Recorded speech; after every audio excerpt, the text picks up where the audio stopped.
an OnlyFans. The dude did. I don't think the squirrel did. All right, guys, we are live. Welcome to the Tuesday Coffee Chat. We're already talking about Peanut this morning. So Peanut's the top of everybody's mind. I'm on with John Willis from Special Operations Equipment. Say hello, John.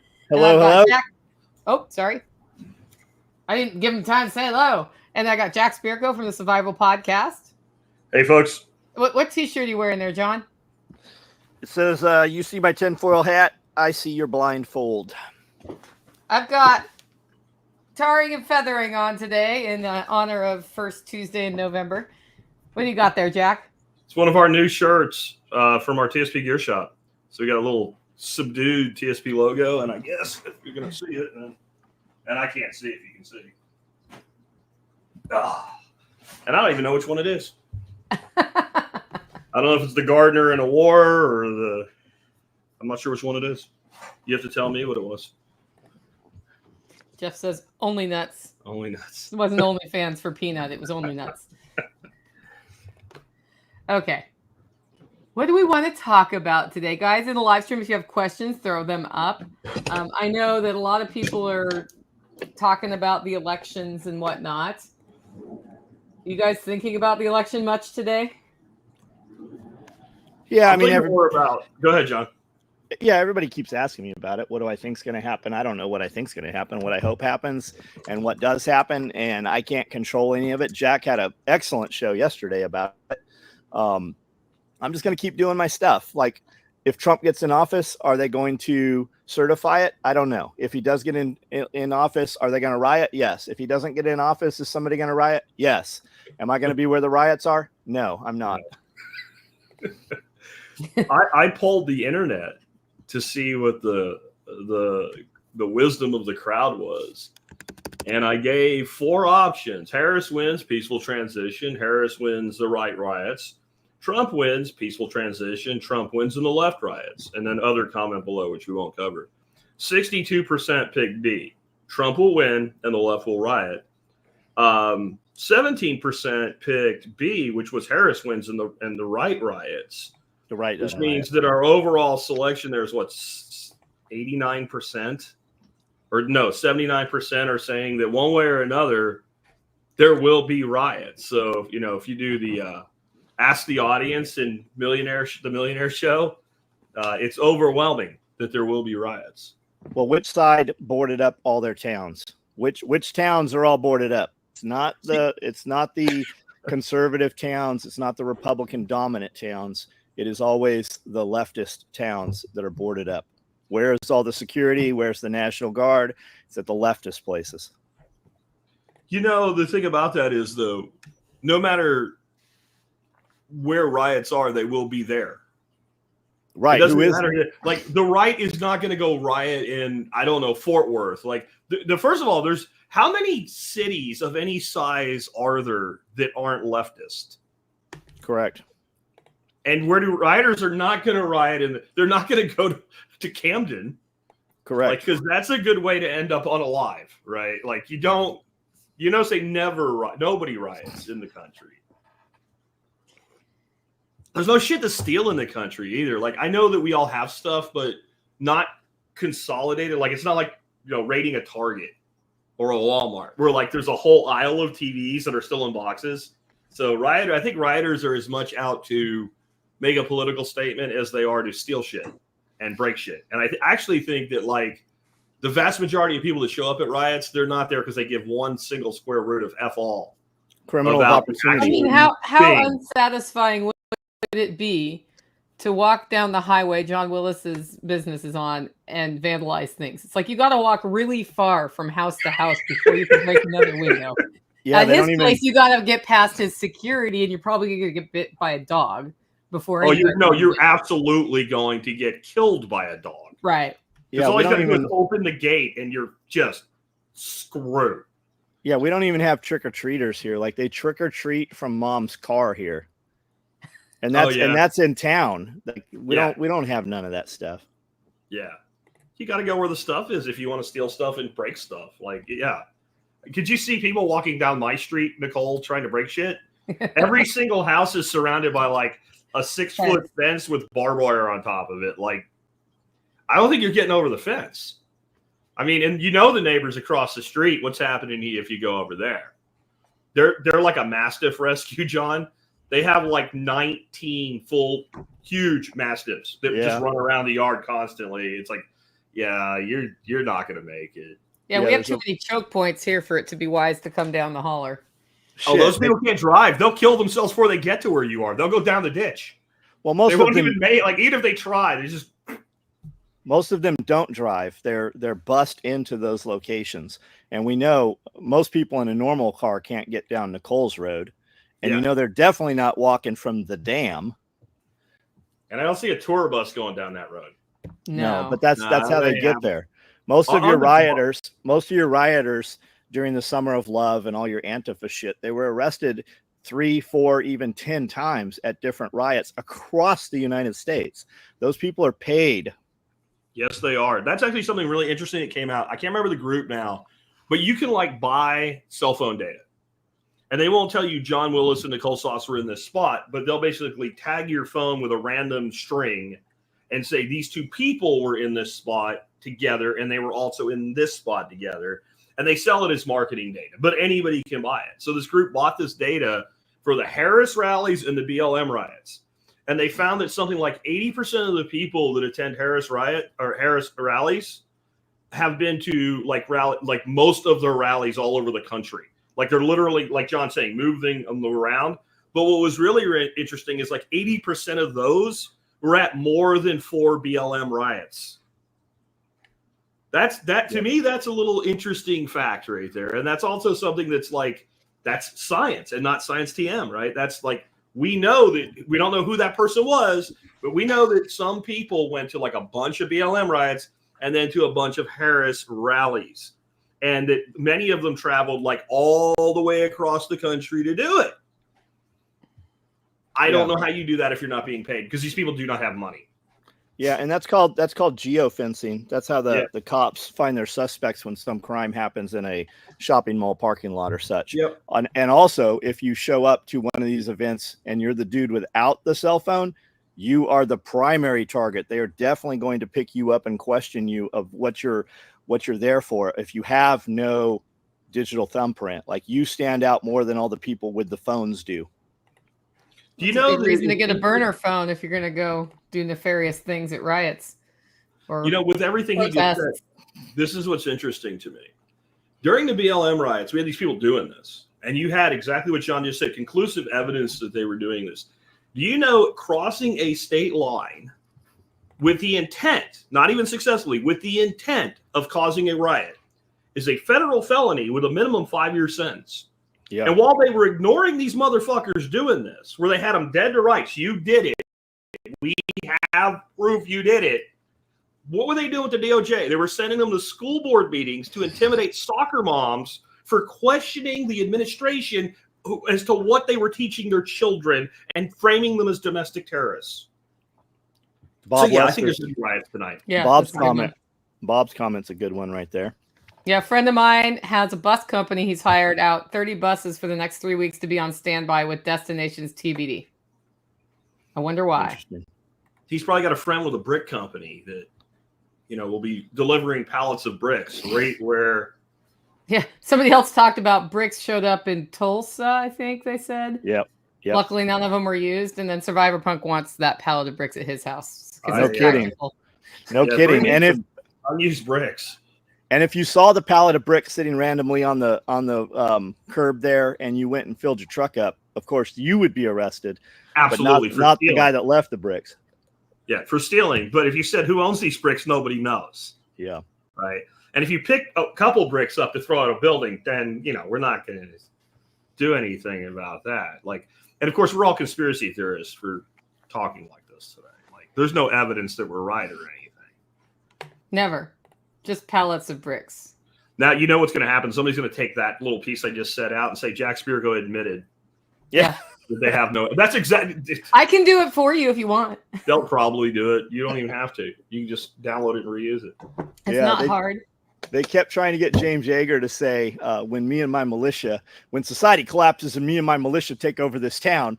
And he wouldn't say it. So 100 times later, he said, I'm not even going to say the word because you're not going to cut this apart to make it look like I said that. Yeah. You're not even going to get that word out of me. Yeah.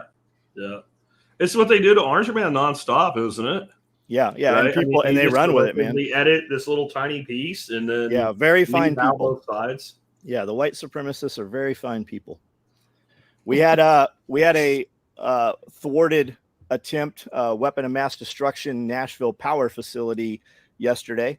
And, of course, he's been groomed by the feds all along, and they're saying his weapon of mass destruction was a drone with they're saying explosive payload is what they're saying right now. But they had 2 federal confidential informants that have put them onto this person, and that's how they thwarted him minutes before his attack, they said. Wow. Crazy. 24-year-old white supremacist is what they're saying. Of course he was. Always is. Yeah. It always It's is. always a white supremacist. It could be a black, half Taiwanese transsexual with a manifesto saying that they hate white people, and they would still say it's a white supremacist. Well, they're saying black white supremacist now. Oh, yeah. Look totally. at even Larry Elders, the black face of white supremacy. Yeah, he's the new face of white supremacy, and now they're already pre-blaming black men for being racist against Kamala being black. Right? So these are black It's like men that are black whiplash. racists. Do you ever feel like, that what's that thing with it's set in the 80s with the kids on the bikes, Stranger Things? Yeah. And they call the whole alternate universe that all the bad shit comes from the upside down. Do you ever feel like you're in the fucking upside down, guys? Idiocracy. That's more accurate, really. Like, and what's with the left in the fucking Handmaid's Tale? Can they read another book or watch another miniseries? I mean, really. Have you read the book? Like And they're don't we showing know that, like, up. They're showing up in the costume, but maybe they should think about those burqas. Like maybe we should focus on the burqa. Well, that's where I was going. The author of that book modeled The Handmaid's Tale on Islam. It's modeled on Islam. That's where the whole concept came from. Andrew Brown, is that being said that the FBI sold him the explosives, or is that you saying that? Do you have that somewhere being reported? Because that's the case. Like, do you guys remember when the energy weapon or the missile or whatever hit the AT&T building on Christmas Eve? Yep. We were there the next day when that happened, a couple blocks over from that. And you remember when the FBI head detective came out and he was with the mayor of Nashville and they were all smiling and it was just super weird. That dude's claim to fame is that he had basically groomed a 17-year-old Muslim kid to becoming radical. They gave him a girlfriend who he lived with for over 2 years, and they converted him and they taught him how to make this device and then gave him the materials to make the device. And then upon going to actually deploy the device, they swoop in and arrested him. That dude has like 11 cases like that. They're all very similar. So it would not surprise me that this kid also same type of deal. So is that being reported? S2 Underground told the FBI sold him. Then I believe if S2 said that, I believe that is the case then. I mean, that goes back, right? Didn't the dude that tried to blow up the World Trade Center the first time with the Ryder truck or the U-Haul truck or whatever, they gave him the explosives. Yes. And then he accidentally slipped out of their, like, shit. Like we didn't actually mean for him to set it off. It was a sting. Whoops. And when that happens, it's like, so are you incompetent or did you do it on purpose? And or do you just not care about collateral damage? My gut is it's not incompetence, but they're so incompetent that I have to at least allow for the fact that it was incompetence, because competence has not been something that I've noticed in my government for like my entire adult life. It's a trip how all of these incidents that are allowed to happen, the feds always had them on the radar. They had always questioned him prior. There's the Bart Simpson gag where he was like famous and they're like, say the line, I didn't do it. And they keep redoing that as a meme. And it's like, say the line, Fit. He was known to us. The whole class is like, right. That's literally like every single time. Well, he was known to the FBI. Well, really? You know, can we see the files? Oh, no. Interesting. Okay, we should talk about Peanut and Fred, not because it's sad that animals were killed that somebody loved and had a following, but bigger picture. Yeah. Well, the fact that we have a government agency running around that has the money and the time to enforce this. Didn't they say that a teenage was raped in New York the same day by a man who had already raped somebody else and was just released on OR? Like, we can enforce this, but not that. Then this animal had been in captivity for 7 years, they say. The raccoon was being rehabilitated. They came in based on some lady has come forward and claimed that she is one of the people that did this. She has now removed all of her social media. The guy started applying for the educational permits to have the animal. Apparently he was not permitted or whatever, but there is 7 years of history on social media with a combined 3 million followers watching these animals. And he has started a nonprofit, has over 100 other animals in custody. And this was basically the mascot. This squirrel was the mascot of his nonprofit. And they come in 5 or 6 agents. The raid takes 5 hours with rifles, like an actual execution of search warrant over these animals. They take the 2 animals away. Every day he is posting on his social media, we've raised money, I've applied for the permits, we should get Peanut back any day. And then somebody calls him or interviews him in some manner from a news entity and says and tells him, do you have any comment about the animals being euthanized? He didn't even know. He had no idea that the animals had been put down. He was jumping the hurdles to get the animals back into his custody, and then they killed the animals. They say that on the execution of the search warrant, when seizing the squirrel bit somebody. Yeah. And they were unclear if the squirrel had rabies or not. And that's that's what they used as the guise 7 days later to euthanize the 2 animals. Now, I've heard it said that squirrels do not carry rabies. I don't know if that's the case, but the fact that the animal's been in custody in captivity for 7 years, this should not have happened. No, it shouldn't have happened. My bigger observation with this is, if they will raid your house, and if my understanding is this entire raid took like 5 hours for the raid to be executed fully. If they'll spend 5 hours and send armed dudes to raid your home over a fucking squirrel, what will they not send armed people to your house to do? And by the way, I want to put this up. Let me put this up right now. This is the woman who gave the execution order of the squirrel. And it amazes me that anybody who doesn't follow the line with the left is called a Nazi. If you wanted to make a modern Nazi, this is her official public portrait.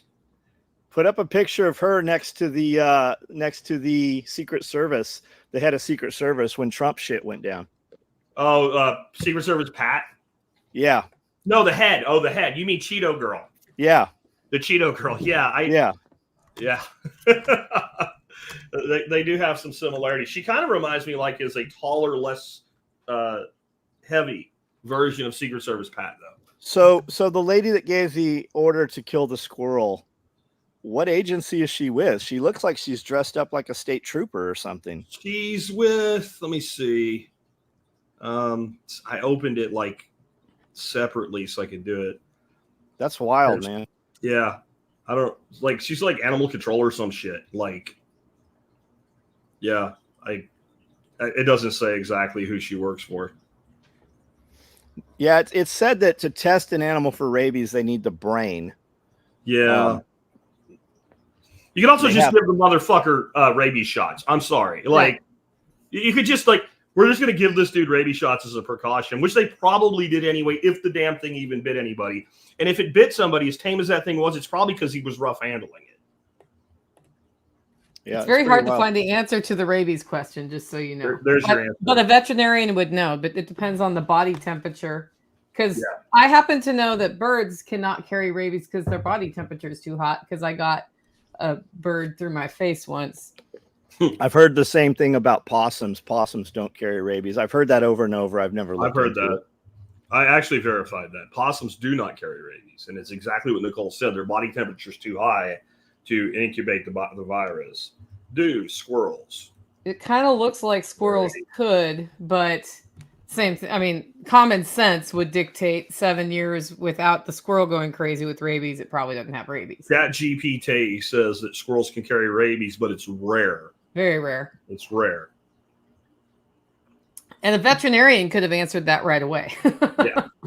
So it's possible. Well, that's all the state needs is possible. Possible. Then it's the greater good, you know. I wonder if they were trying to avoid a shitstorm and then they just unleashed a much bigger shitstorm on themselves. I don't think they care. I don't think they care. I think people in these positions, like, look at that woman, right? My guess is that she's a person who really never had any power in her life until she became a bureaucrat. And then she's in a position where you're not really earning your advancement based on being good, just being in the right place at the right time and being good politically. And then when people like that get power, having this kind of like authoritarian complex over whatever their domain is really common. Remember, if you think about some of the governors, mayors, etc., and the way they were talking to their own people during COVID, like Lori Lightfoot springs to mind. She sounded like an angry grandmother scolding her children. Like, if you think 1 week is bad, what do you get 2 weeks? Like that kind of shit. I see this all the time. If you listen to some of the things Cackles said when she was a prosecutor in California, you know, with a stroke of my pen, I could just destroy somebody's life, right? Like, this is a power complex thing. And it's why power is so dangerous in the first place, because the people that attain it will always be those people. At least there'll be 90% of the people that attain power will be people like that. They're the people that, like, no one was friends with them in high school and shit. That's who they are. So Monica Kiesler is a woman who called the feds on Peanut, and the internet is actively hunting her. Yeah, you don't want to be that person. No, we're going to change her name to Karen Monica Kiesler. Or Monica Karen Kiesler. Whatever one works better. Because that's a Karen. And when they first posted her picture, I'm like, I knew it was a Karen. Like, she just has the Karen look. You're like, that's a Karen. Like, if you didn't know anything and somebody just said Karen or not, ooh, wait, could that be a monetary, like an app that would make money? You know, like swipe left, swipe like Hot or Not, on Hot or Not, the voting, the dating apps or whatever. I don't know much about them because I've been married for 25 years. But like Karen or Not, I'm not a coder. Somebody needs to get on that. I would download that app. Karen or Not Karen, and you just randomly upload, like anybody can upload anybody's picture, Karen or not. Your mother, Kyle or not, right? Like you're a Karen and a Kyle. Your mother, the internet squirrel is an internet sensation, and when it came out, this lady in Texas claimed to be one of the people who reported. There's probably many people who have reported this animal. Anytime I put up pictures of rabbits in cages, I have crazy people who I've never seen comment before take issue about rabbits. The same thing with a dog. If I put up pictures of any of my dogs, you always get some Looney Tune that dogs shouldn't be kept in captivity. So it's probably this lady had a moment of stupidity where she claimed this. Maybe she's one of them that did report, but it has completely caused her to shut her stuff down, and the internet is in fact hunting her. And they're going to find her. Yeah, they're absolutely going to find her. That's like shutting your shit down doesn't keep them from finding you. I'm not even sure it slows them down. Yeah, if you have two pieces of information on somebody, and you have somebody in law enforcement or somebody who can run credit check or somebody in real estate with just two pieces of info, and you only need one, but two shows you that it's the right person. Yeah. Okay. Election. Back to the election. When do you think we will see results from the election? Definitely tonight by 10 p.m., don't you think? I will see results. Final results are different, right? Like, will you know who won Texas and Ohio and California and Oregon and what have you? Yes. Will you know who won North Carolina, Pennsylvania, Michigan, right? No. What states or major cities came out and said that they're not counting any ballots after the deadline? None of those are going to count. Yeah. Somebody made some big press about that. Yeah, you're going to go to bed and Trump's going to be winning. I mean, just like the last time. What will be the case in the morning? Who knows? And even if he does win, are they going to certify? What'd they say? There's 100,000 U.S. servicemen in and around Washington, D.C. right now. They've electrified the fences. They've boarded everything up. You have congressmen saying that they're not going to certify the election. Yeah. It takes a lot of that, though. All you need is a majority, right, to certify. And the whole, like, the big thing now is Cackles is not going to certify. No. See, this She is doesn't all have a choice. Well, this is all a lie to begin with. If we go back to Jan 6, 2021, the idea that if Mike Pence had said, I'm going to send these votes back to the states, that would have prevented Biden from becoming president is retarded. Do you think our founders were so stupid as to take a sitting vice president and give them the power to prevent transfer of power? It was a check on basically administration. And the only thing Pence could have done is say, these particular states, there seems to be irregularities, and he could have sent those votes back to the states to have the states recertify them. If the states would have recertified them without Congress acting, if they would have just sat there with their thumbs in their ass, it still would have been a transfer of power. There's no way to prevent this. Now, the Democrats, because they always think that like more restrictions, more regulation, and more law is the solution to everything, pass legislation that has removed that power from the vice president. So Cackles doesn't even have that power anymore.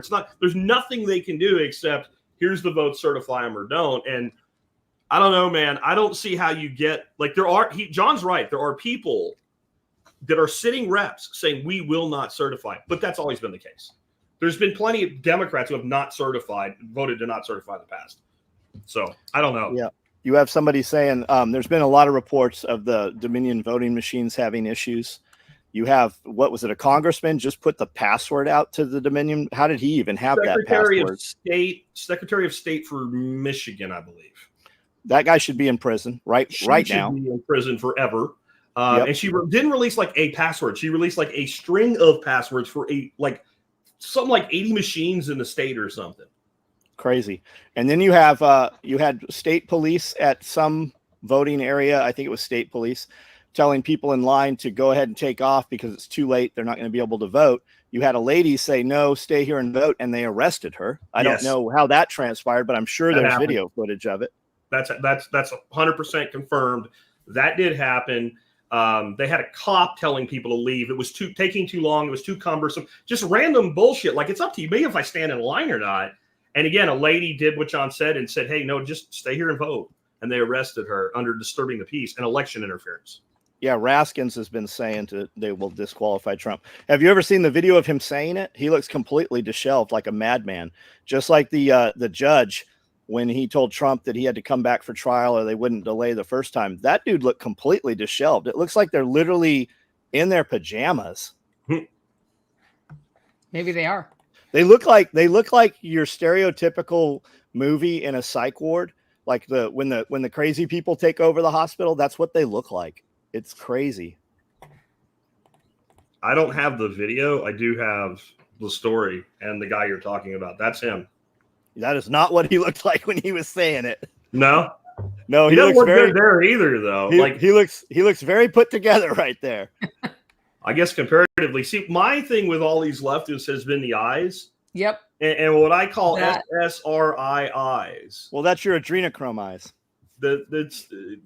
I think it's SSRIs, man. They're all on fucking drugs for mental illness. Have you seen? I'm not even making a joke. I mean, look at Tim Walz's wife and tell me she's not on psychotropic drugs. Look at Tim Walz.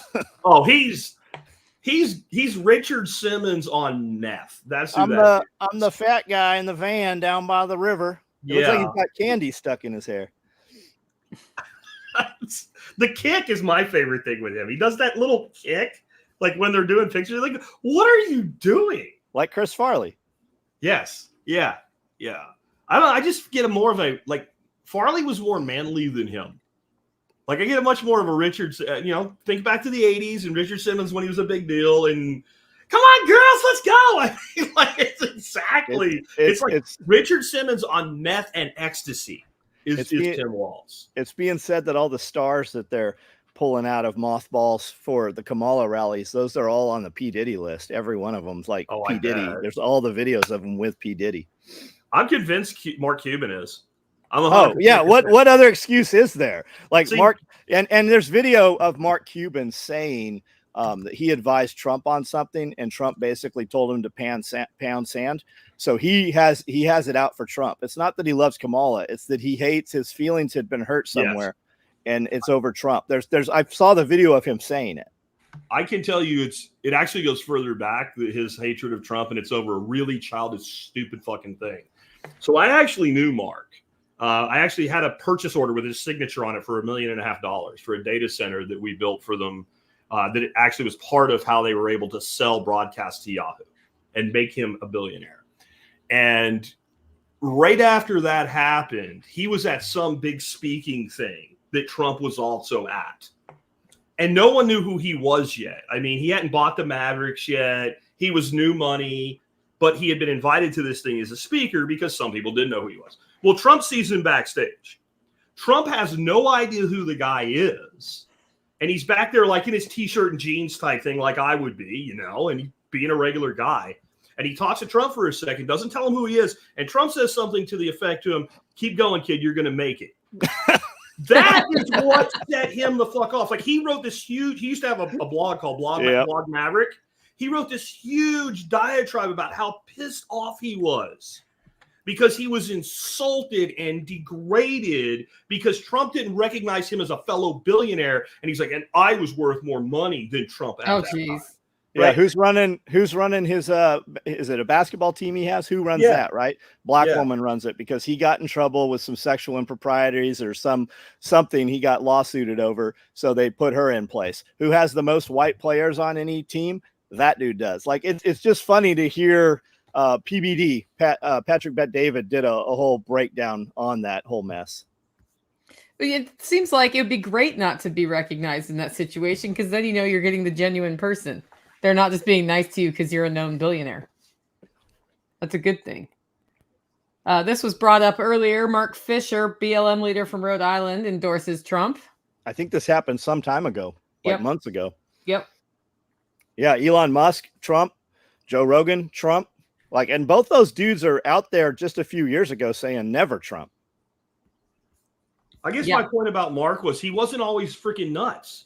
Like he was a normal dude. Like even when he was grinding his axe against Trump at this time, I'm talking about when I still knew him before he became too important to talk to anybody anymore.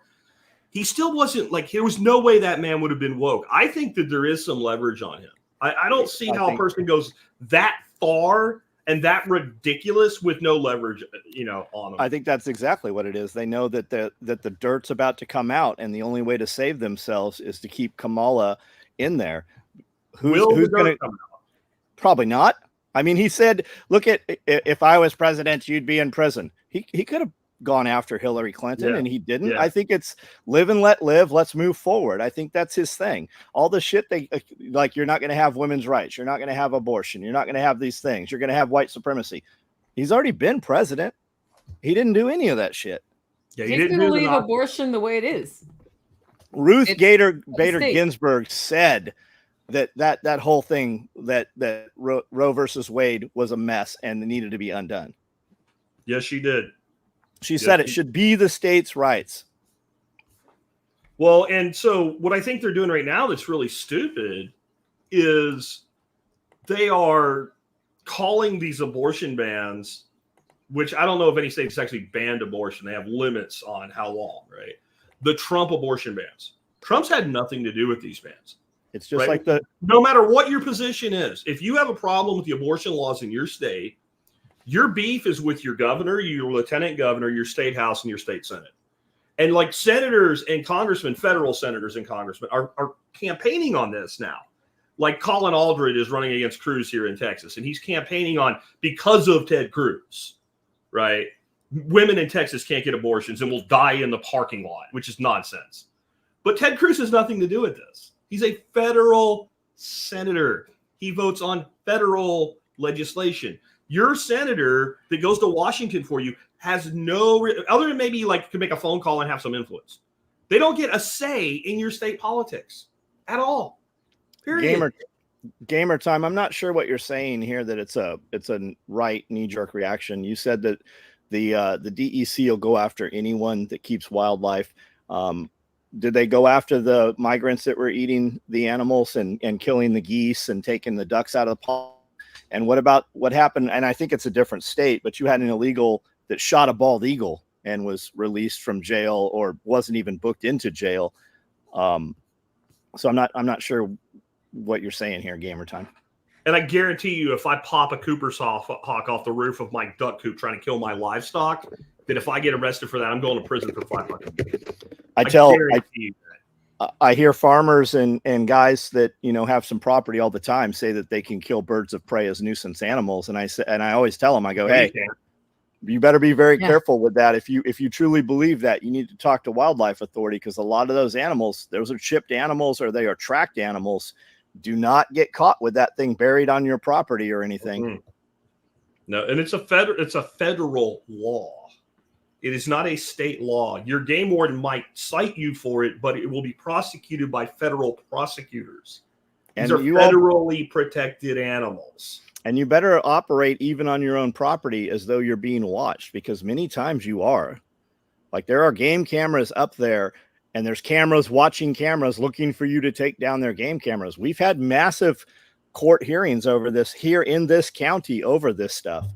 So much so that the game wardens are now being forced to have cameras on. They have to wear body cameras now when placing any of this stuff. Not that they're not going to just turn it off anyways, but yeah.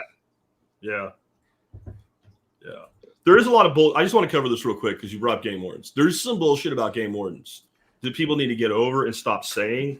And one is, a game warden can just come into your house anytime they want and check your freezer.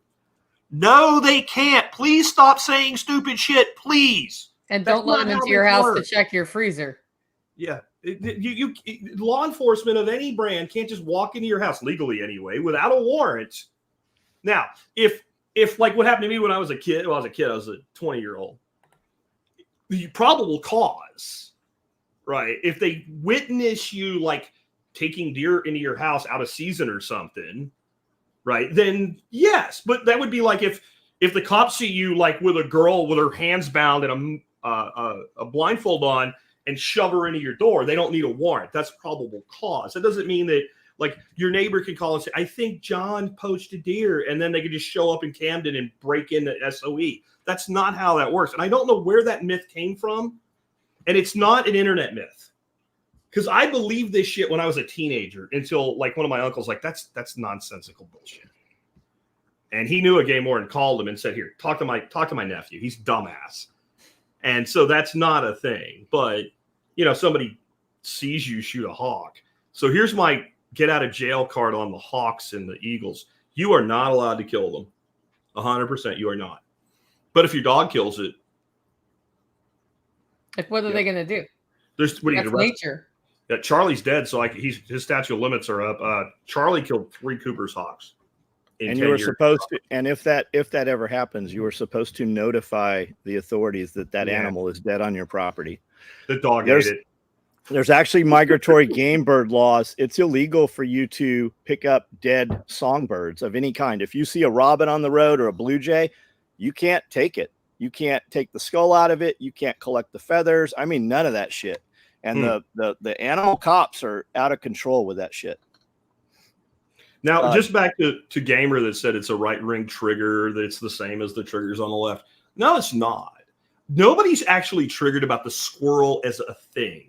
I eat squirrels. I think they're delicious. I might eat one today if one makes the mistake of sitting on the bird feeder too long. Me and Belle will sit down and have squirrel for supper tonight. I'm not opposed to a squirrel dying. I'm opposed to somebody kicking a door down, bringing armed men, sticking guns in somebody's face to seize their property when there is no victim. That is not about being triggered because you're on the right, because I'm not on the right either. I'm not on the right or the left.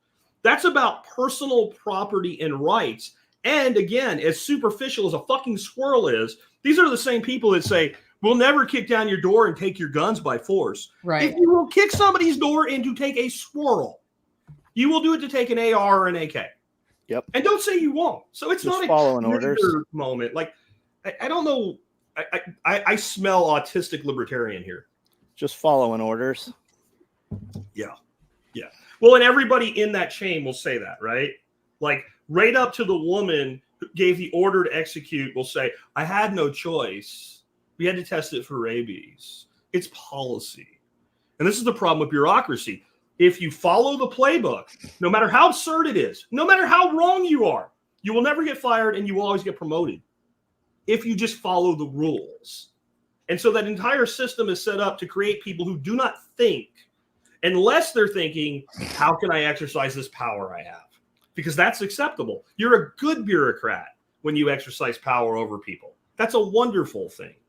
Liberty Garden, the Mexican buzzards go after newborn calves. So I have a buddy that runs 550 head of mama cows, and they artificially inseminate those cows. So within a period of a week or so, they've plugged them. So they're all going to drop babies about the same time.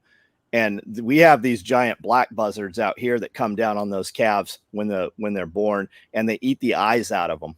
And you're not allowed to just kill them. If you catch them commissioning and killing these animals, you can shoot them. I believe there's something for those farmers. But we can't just off those things because they're on your property. They have to be actively committing cow murder. Yeah. I know in Tennessee, from the deer standpoint, when you're having damage to your crop, as a farmer, you can get a special permit to kill all of the deer on your property. It's the special permit, though. You can't just go out there and start offing deer. It's a nuisance permit, is what they call it here. And again, legal for a fee. Yeah. Then you can bring everybody in to help you too. But if you hit a deer and you're just out there processing deer in your field in the middle of the summer, you're going to get a warden asking questions. If you hit a deer with your truck, you're not allowed to take it. You're supposed to call law enforcement. Law enforcement has a list of people that will come out and get the roadkill and process it. But even though a deer hit my truck and did $7,000 of damage, I can't take the deer. That also varies by state. So what you just said is probably the law in Tennessee. Texas, there's no legal way to pick a deer up off the road. Nobody's allowed to do it except the warden who's supposed to dispose of it. But it's also the case that it's one of those laws with zero teeth because nobody cares. Nobody cares. So I pick up deer in Texas all the time, even though it's illegal. I don't put it online and make a TikTok channel about it, though, so the Karen can call and demand enforcement of that law. Pennsylvania, you call, they're supposed to come out and give you a permit and you can take it. But they're usually lazy ass game wardens who don't want to get out of bed in the morning when you hit the deer or in the night when you hit the deer, because that's when they get hit. And it's usually not in season. They're not really working that hard. So they give you a number over the phone and you write that number down. That's actually what I alluded to when I was 20 years old. I was on leave from the military, and me and my buddy found like an 80-pound young doe dead on the side of the road. And she'd been hit front end really hard. So like the shoulders were just bloodshot as hell. And so he runs to there's a farmhouse like right there. So he knocks on the door and asks if he can use their phone.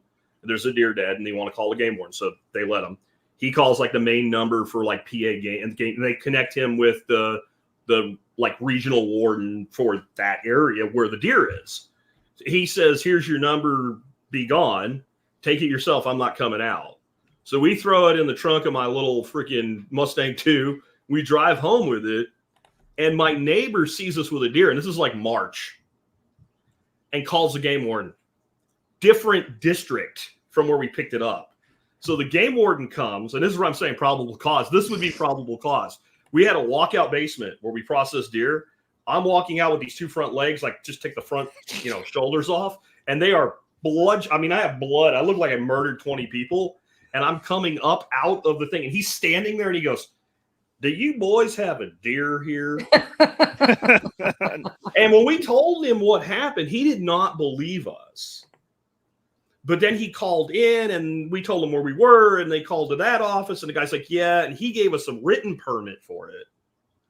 And I knew what neighbor did it. So I took that written permit and I could see them standing on their porch like this. Karens are not new. We just have a name for them now. And so I taped it to their fucking mailbox. I taped the deer permit to their mailbox. But yeah, I mean, anyway, that's the red-handed story. Goldshaw Farms, what's up, man? Hope you're well. Oh, where is? I don't see Goldshaw. Oh, there it is. Boom. Yeah, Vermont, you can take it. You can take roadkill here, and I'm wondering, so in your area, John, you have to call the police? Yeah, you're supposed to. I don't know who you're supposed to notify, but you're not allowed to take it if you're the person that hit it. Now, what happens and versus what's supposed to happen, I'm sure are two different things. Yeah. I understand the whole don't take it if you hit it, because one of the objections is that like rednecks will just be like, boom, right? Just like intentional. Isn't going to happen. But What isn't going to happen? Because first of all, very few, I've picked up quite a bit of roadkill. Very few are worth picking up. Like for every 10 that I've looked at, I've picked up like 4 maybe. And I've gotten good yields out of like half of those, because like the one I was talking about, it got hit in the front end. Like I picked up one 5 years ago down the road for me. I don't know how the hell this happened. It must have been the corner of a bumper. Like it had a bruise about the size of a 50-cent piece when I skinned it in the ribs. It was a young button buck, but a piece of bone about that big had busted out, like it broke the rib and it went into its lungs. And it looked like somebody took a knife and cut like 4 big slices in its lungs when I gutted it. And that I got 100% yield out. That's the only one to this date that I've picked up. So it's not a really high yield form of deer harvest. And like John said, you know, if you hit a deer at speed, you can do $7,000-$10,000 worth of damage to your vehicle. Yep. So people aren't going to do that. The other excuse that I've heard is safety. You could eat a deer that's rotted. Trust me, nobody that picks up deer is going to eat a rotten deer. Or you're going to get run over by a car. No one's going to be in the middle of I-95 trying to get a deer off the median. Like, this is all dumb. This is dumb as shit. This is actually when I start. I can't do it right now because my freezers are fucking stocked. Yeah, I got a buddy bringing me a back leg today. But as soon as this event's over, like I've gone to like, this is my form of hunting. I take a drive, a specific route at night, right before the sun goes down. I take that same drive first thing in the morning. If there's a deer there that wasn't there that night, it's a fresh hit. And it's good for dog food, if nothing else. Yeah. Yeah. It's great for dog food. So we pulled up. We used to eat dinner with James Yeager every night. So we pull up and on this, there's 2 ladies, looks like they're dressed for church, and they're out of a Cadillac Escalade. And we get out to see if they need assistance. And they're trying to corral this deer that's running around with its leg flop, and it had been hit. And they're trying to corral it into this Escalade that had white leather interior inside this thing.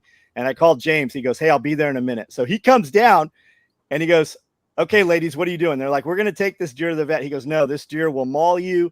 You're going to get blood all over the inside." He goes, "Cover your ears." They go, "What are you going to do?" He goes, "It's about to be loud. Just cover your ears." And he shot the deer, and everybody was kind of frazzled and up in arms. He goes, "Look, people get injured all the time by deer coming through the windshield or inside. You have an animal that is panicking and you're trying to confine it. If you even get it in there, it is going to harm you." And he put the deer down. But I'm sure these 2 ladies are still talking about this 20 years later from when this happened. Yeah. Yeah. What were they going to say? He was the armed one in that situation. Did y'all ever hear the audio recording of the dude that picked up a deer? Yeah. Who gets the deer? And it came back to life and bit him in the neck, and he ends up locked in a. And this is pre-internet because it's only like an audio from a 911 call. But you will laugh so hard you're in danger of peeing yourself. So who gets the deer, me or the dog? Yeah, but no, the dog. Oh, the dog had him in the. That's what happened. So he picks the deer up. The deer comes back to life, bites him in the neck, kicks the shit out of him. He gets out of the car. There's not his dog. There's a dog there that wants the deer. And when the deer gets away, the dog goes after the guy. And he's in, his words, the motherfucking phone booth. And the dog won't let me out. And the deer bit me in the neck. And you listen to this and you go, oh my God. But John's right. And kick the shit out of the inside of my car. I told you the deer done bit me in the damn neck. And the 911 operator cannot possibly process where are you at? I'm in the motherfucking phone booth. Yeah. Where is the phone booth? He tries to open the door to see what street he's on, and as soon as he opens the door, you hear this dog trying to bite his ass. Yeah, it's 911 calls. It's on YouTube still, I'm sure. We used to be able to find it. But that's old, man. That's pre-internet that it happened. Yeah, that was around Jerky Boys and all that. Yeah. Probably gave them the idea for it. We were really lucky once because I went up the road 5 minutes to meet somebody and came back and there was a dead deer between those 2. So I knew that meat was fresh. And I think because I just called and they're like, "Yeah, take it." That was back when I would have bothered calling. Now it's like nobody would see you anyway, but.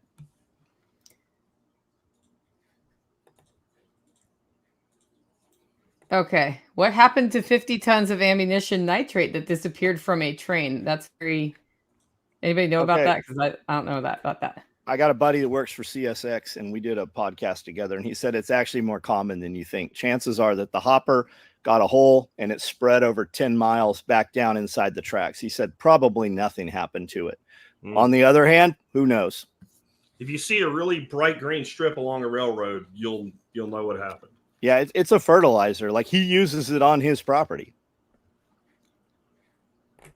John, are you and Jeff doing an election live tonight? No, probably not. We'll do a normal pulling the thread tomorrow. We'll record all day tomorrow. I don't think you're going to know anything tonight, really. No, I mean, we could get on there like everybody else does, but no, we're not. We have stuff to do.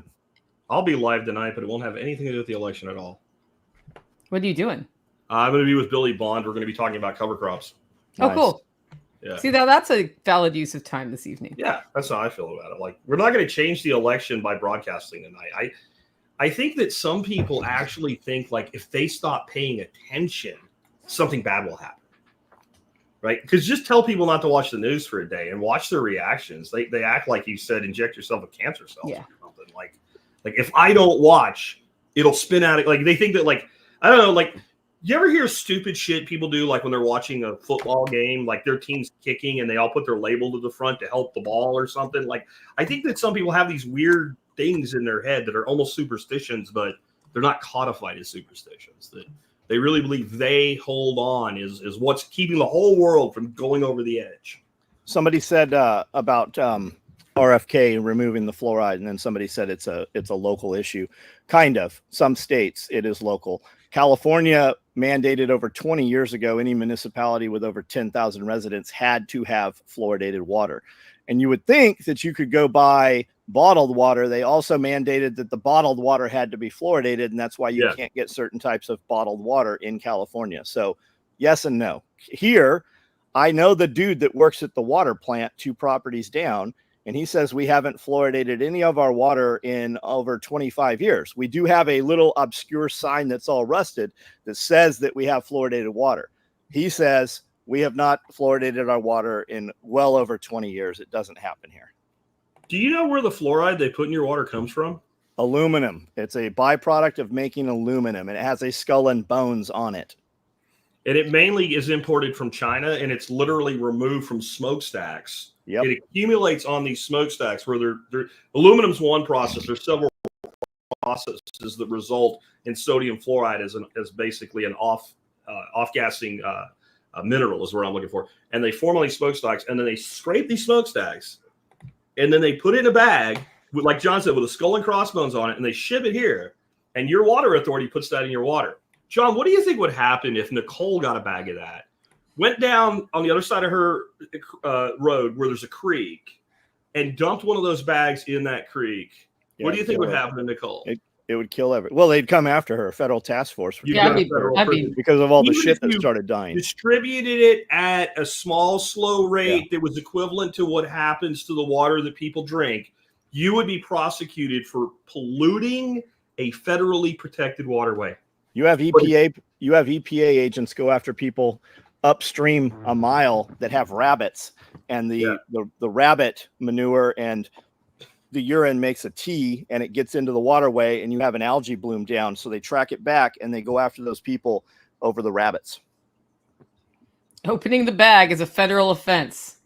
So here's my question for people that defend fluoride. Because, we drink it, so our teeth will be good. It's not the same fluoride. It's not the same stuff that your dentist puts on the teeth either. I don't even care if it is. It doesn't really matter to me. Do you drink your suntan lotion? Do you drink suntan lotion so you won't get a sunburn or so you won't get your lips burned? Right? Fluoride on your teeth, that's one thing. Fluoride in your body, and if you're following guidelines and drinking, 8 glasses of water a day from a municipal source, it's a toxin. I honestly I feel like I'm owed about 100,000 apologies by now. I've been talking about this issue for 16 years, and it's at least 100,000 people that call me a conspiracy theorist over those years. And I want everybody to kiss my ass right now and apologize. They did it because it's now officially recognized that what I told you is true. Like even our government has admitted this now. Yeah, they're rolling out studies linking it to cancers. All your endocrine system problems, because it blocks the uptake of iodine, along with chlorine, bromine, all of those chemicals. It does all the same stuff. It blocks your body from being able to process and create its own hormones. I don't understand that comment, but I love it. Well, they were talking about fluoride turning the frogs gay. Frogs gay. Okay, I got it. That's actually anthracene. Okay, I'm gonna give that another feature then, because that's a great one. Yeah. The frogs are gay because of the fluoride in the water. What about all the tests that show that Democratic voters, when put on testosterone hormone replacement therapy, turn Republican? There's actually, yeah, look that up. There's actually several tests or several things showing that, several pieces of research. I do believe specifically males that break to the liberal side of things would have a propensity to break the other way if their testosterone was higher. I have no doubts about that, because if you look at them, like, I don't have to be a doctor to go, yeah, my female dog has more testosterone than you, bro. Like, I really don't, like, you know what I'm talking about. You've seen these people. The and it's fluoride, not just the soy boys. It's all of them. The fluoride used to have to be paid as a toxic byproduct, hazardous waste, to dispose of it, and they figured out a way to get paid to use it in the water supplies. Yeah, because like otherwise it's a real problem, isn't it? You can't get rid of it. You can't. What do you do with it? It was somebody from Alcoa that got that pushed forward. You can find the date that it happened. That doesn't surprise me. And the Nazis. Oh, sorry. Go ahead. The Nazis were pushing all of that into the water supply in the ghettos. When they sequestered all those people, they took 80% of the people and pushed them into 10% of the property. And that's where the term ghetto came from, if you look that up. And they were, for years, they were dosing all those people because it makes them passive. It's exactly why they did it. Passive and compliant, right? Because people that are not passive and compliant don't willingly get on the train car when they know where it's going. Yeah, what did they do? They dosed them with fluoride and took away their means to defend themselves. What does most of the government want to do? They dose you with fluoride, and they want to remove your ability to defend yourself. I am so getting demonetized. That's okay. I mean, how much is it really bringing you anyway? Not much. Right. All the money that I really make is from super chats. Yeah. Like, I'll make. For those of you who like the show, just pay attention to that. I'll make $700-800 a month from YouTube, and 80% of it is from super chats. And PayPal keeps 40% of his super chats. Yep. So it's better just to go straight to their membership programs or whatever. Fountain. Patreon keeps Fountain's great. Fountain's great. Patreon keeps 10%. I don't understand why anybody uses Patreon. I use it. Why? Because it's simple. Because if I have somebody have to go through one of those other apps, Nostr or something, to deal with me, they're not. Tell me why. Like, you could install one fucking WordPress plugin and run your own membership program. I don't use WordPress. I know someone that could install a. You don't run SOE on WordPress? No. Hell no, I don't. Fuck no, I do not. With you. Because Shopify, anybody can do it. I don't have to pay somebody to fix it when I get hacked. Okay. I use Shopify because anybody, it's like using an iPad. I literally pick the thing that I want, and it just turns it on immediately. But somebody could build that on WordPress for him as a subdomain of his domain, and it could be a navigation item on his menu, and then it would be a membership plugin. And it would be just as easy. And I know who that somebody is too, and it ain't me. It ain't you anymore, but you know people because you used to be the person. Yeah. I know someone who could do it for you. He's really good too, and he needs more work. We make way more on Patreon than we do on YouTube, and we use YouTube all the time. Yeah. I went off Patreon and did my own membership because they started booting people for political stuff. Like in 2016. Yeah. And my memberships went way up right after that. Because you didn't give them an option B. You only gave them one option. Yeah, I did it at the same time. I don't remember who the guy was. I don't even think I liked the person overall. But what got me was what they threw him off for was comments that he had made like 10 years prior that had nothing to do with what he was doing. He had made some comment that could have been construed as racist or something like 10 years earlier, and it had none of the things had ever been on YouTube or Patreon, and they still nuked him. And I'm like, yeah, I'm not playing that game because there's, John, you have a great big warehouse with a whole bunch of shit in it, and you make most of your money shipping really cool stuff to people all over the world. This is how I make my money. I'm not giving up 10% of it, and I'm not risking it to being shut off because somebody didn't like what I said 10 years ago or 20 years Correct. ago. Yeah, I'm not saying you're wrong. Yeah. Just looking out for you, bro.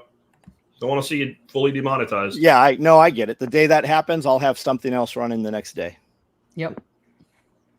Jack's saying he knows a guy if that happens. Yeah, I do. Are you at least like on Rumble and Odyssey, so all your shit that goes on YouTube gets migrated automatically? So I don't use Odyssey because it never worked and it stopped working for us. It never did shit. Literally, I tried to use Odyssey. We were there briefly, and then they changed everything again. Yeah. Everything I post on YouTube goes to Rumble. Okay. And dudes are always like, you should use this other freedom-minded thing, and I'm like, well, we've been there for like 3 years. Yeah. Why don't you know I'm there? It's always the people telling me that you should use this thing. But they don't know you're there. Yeah, I always do those. I do all of those things if they're easy. I don't even care if they're hard. If I only have to invest like a couple hours and do it once and it's forever, then I'll do it. Because if nothing else, I have a backup of the content. Because when you watch people like Stefan Molyneux, right? Like he had 10 years of shit. Yep. Just gone in a day. It just completely erased everything he had ever done. And I had talked to him and told him he needed to do what I'm saying right now. And he's like, I ain't worried about it. Okay. It's just like Facebook. I use Facebook very, very little, but anytime I make a post on Facebook, we see orders come through of that thing that I posted on Facebook. That's us on Noster. Oh, okay. We have one viewer. Frozen? No, it's going. I just have it not streaming, so I don't mess up my thing. But yeah, got it. That's. So we're on Noster. Well, sometimes I put us on Noster, and today I thought I would because people were going to bring up the Freedom Platform thing, and I was going to say, well, I'm all about it. I'm all for it, but people get so stuck on only using this thing because I'm not going to use the big social media. But I have 700,000 followers on Facebook. I make one post. I guarantee of my viewers, like I am streaming right now to Facebook and Instagram. And then I'm also streaming on my YouTube page. And a ton of these people in here are coming from multiple locations. And I don't use Facebook, but I made a post last night of a shirt on Facebook, and there was 20 orders for them this morning. Yeah. Hardway has asked me this twice. How did my day of filming go? It went great because Brandl's amazing. That's how it went. And if you've been seeing the cool shorts coming out, guess where they're coming from? Like, I would have Brandel out a couple times a month if it was in the budget. And I'm using those videos to put it in the budget, basically. That's the plan. But when we filmed, like if you look at our tool bag video or our large tool bag video, we had product placement for Toyota, Loomtech watch, Kitanica. When we filmed that one, I think those videos are 90-second videos. We filmed for 13 hours on both of those videos. On one of them, we destroyed a complete camera body with the razor actually hit it coming through one of the turns. But those videos, I have 7 million views on those videos because Toyota shared those videos.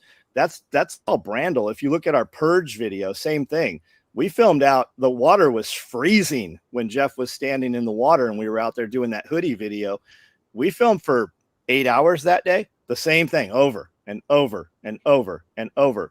But that's how you get that video. Yeah, it's worth it. And, it's not just that he's a good video guy. It's that he sees the concept and he links it to your product and he understands like what you're going for from a brand statement just by looking at your brand in advance. And that's what you're investing in with him. And then what I've noticed, because he was like, make shorts this way while he was here. So you're getting coaching while he's doing that, is obviously the videos he makes get more interaction because people see them and they're just brought in visually. And that's what you want. Black Rifle Coffee offered to move him. Our friend Rob offered to move him out to Montana. Like huge companies try to. We're just very lucky that he doesn't leave Tennessee. Yeah. So if you're questioning if you should invest in Brandel, invest in Brandel. And when you look at the layers, when you look at him edit, he's not editing a video track and a soundtrack. There's 20 soundtracks under there. Yeah. So I plan to have him on a regular schedule for that, because we're like, the big change for me in the last 6 months is Hollow Roast needs to have a lot more of my attention. I ask myself every morning when I get up, how am I selling coffee today? It's first question, because it's something that I wasn't paying enough attention to in the last couple of years, and it needs to be the thing. It just took me a long time to come to that place. But then at that point, it's easy. It's like, yeah, invest in Brandel, put some money in the ads. I was pushing K-Cups for like, I don't know, $30 on Facebook yesterday, and I sold a bunch of K-Cups. Push them on YouTube, push them on Google ads. Yeah. All of like it. That's where your money comes from. Like, you make money other places, but if we're real, you make a lot more money on coffee, and you could put one day into coffee and make more in that day than you do everything else. And if you have that money, that allows you to do everything else. Yep. Yeah, I needed to be punched in the nose 20 times before I accepted that reality. John Willis has been saying that for a while. John Pugliano, it's all the Johns in my life. John Pugliano said that to me the day he met me in 2017. Go all in on the coffee, Nicole. So I finally listened. Well, like, if you look at our video stuff, right? We pay about $5,000 a week to do video stuff and all of the media. I make $2,000 to $3,000 a month on that. I'm looking for $10,000 a day on SOE. If I'm under 3,000, I'm out of, that's my I'm out of business at $3,000 a day on SOE. And I can literally make one post on Instagram and Facebook and YouTube and make $6,000, $3,000 more than the bare minimum just in, 2-3 minutes on SOE. I can't do any of that stuff on any of the social media as far as any of the content goes. So you're not making money with the content per se. You're driving business with the content. And that's something more people need to learn. Everybody wants to be an influencer today, and everybody thinks that you can just, like, I don't know, interview stupid people or, and make fun of them, or like throw shit off your roof or whatever and be a millionaire. And that is not untrue, but it's also not true. Like, all of these people that are big that way, they all have representation and they all have inside deals. Right. And if you don't take the inside deal and agree to do what they tell you to do when they tell you to do it, you don't end up with that kind of result unless you're really lucky. Like, Ken's huge. Ken Berry makes good money on YouTube and whatever. Yep. But he's an aberration. He's not what typically happens. He's not how it typically happens. Some people they hit it so hard that they get enough inertia to go past it without that help. But almost all of these people, Timcast, all these fucking people, they're all run by production agencies. And it's on both sides. It's the right and the left. Harry Sisson, that weird freaking kid, like, he's got a major production agency that makes him a success. He's being funded by the freaking DNC. Like, it's always like that in some way. So these kids have this concept that I'll just go out and do these things and I'll become a millionaire. And more of them need to understand, like, social media is really powerful, but it's much more powerful the way John's doing it. Even me, like, I am not selling a lot of product, but I sell what I sell through the podcast and through social media. I might not be shipping a product, but, like, my membership is driven by the podcast. The podcast itself, the YouTube revenue and all, it doesn't make enough money to put gas in my truck, let alone run my life. Yep. The aquarium dude, man, that's the episode you did that sticks with me the most, is the aquarium guy. I go back and listen to that every year. He was actually targeted to me on YouTube. Amanda and I watched some of his videos while we were driving to somewhere a couple of weekends ago, watching some of his content. He impressed me. I went to a thing called Aquashella here in Dallas. It was like a big aquarium show 2 days in a row. And there was like a first day was like VIPs got in early. And that's what I paid the extra money just to go talk to him to set up that interview. And I watched him those other 2 days. That thing opened at 10 in the morning and it was open till 7 at night. He stood there. He didn't even leave to eat lunch. It's like a Comic-Con. He was like the celebrity there. Like they had like 20 of these YouTube fish influencers, like, and they all had a little place to sit down and shit. And then people could go talk to them and get autographs. And there'd be like one person here and one person there talking to these people. Corey was all by himself in his own little space. And there was a line that went to the front door because he's a big fucking goofus, but he's also really fucking smart. And he gives his knowledge freely. And that was more like they had cute chicks and shit there that did their little fish channels. Well, no one gave a shit. Everybody wanted to talk to the big goofus because I don't know if you've ever kept fish. I know you have, John, but like it's hard and shit goes wrong. And when you have somebody that actually helps you with something you love, then you want to know that person. And I forgot about that. I need to run that, like upgrade the flashbacks and run that maybe next week when I'm off for the workshop as a rewind, because that was a very powerful show because it was a person literally saying, I will give you my secret to success freely. I'm not going to charge you for it. Make a course out of it here. And the reason people like him will do that, you're no threat to them because they know for every 1,000 people that hear it, one will do it. And it probably won't be in their niche anyway.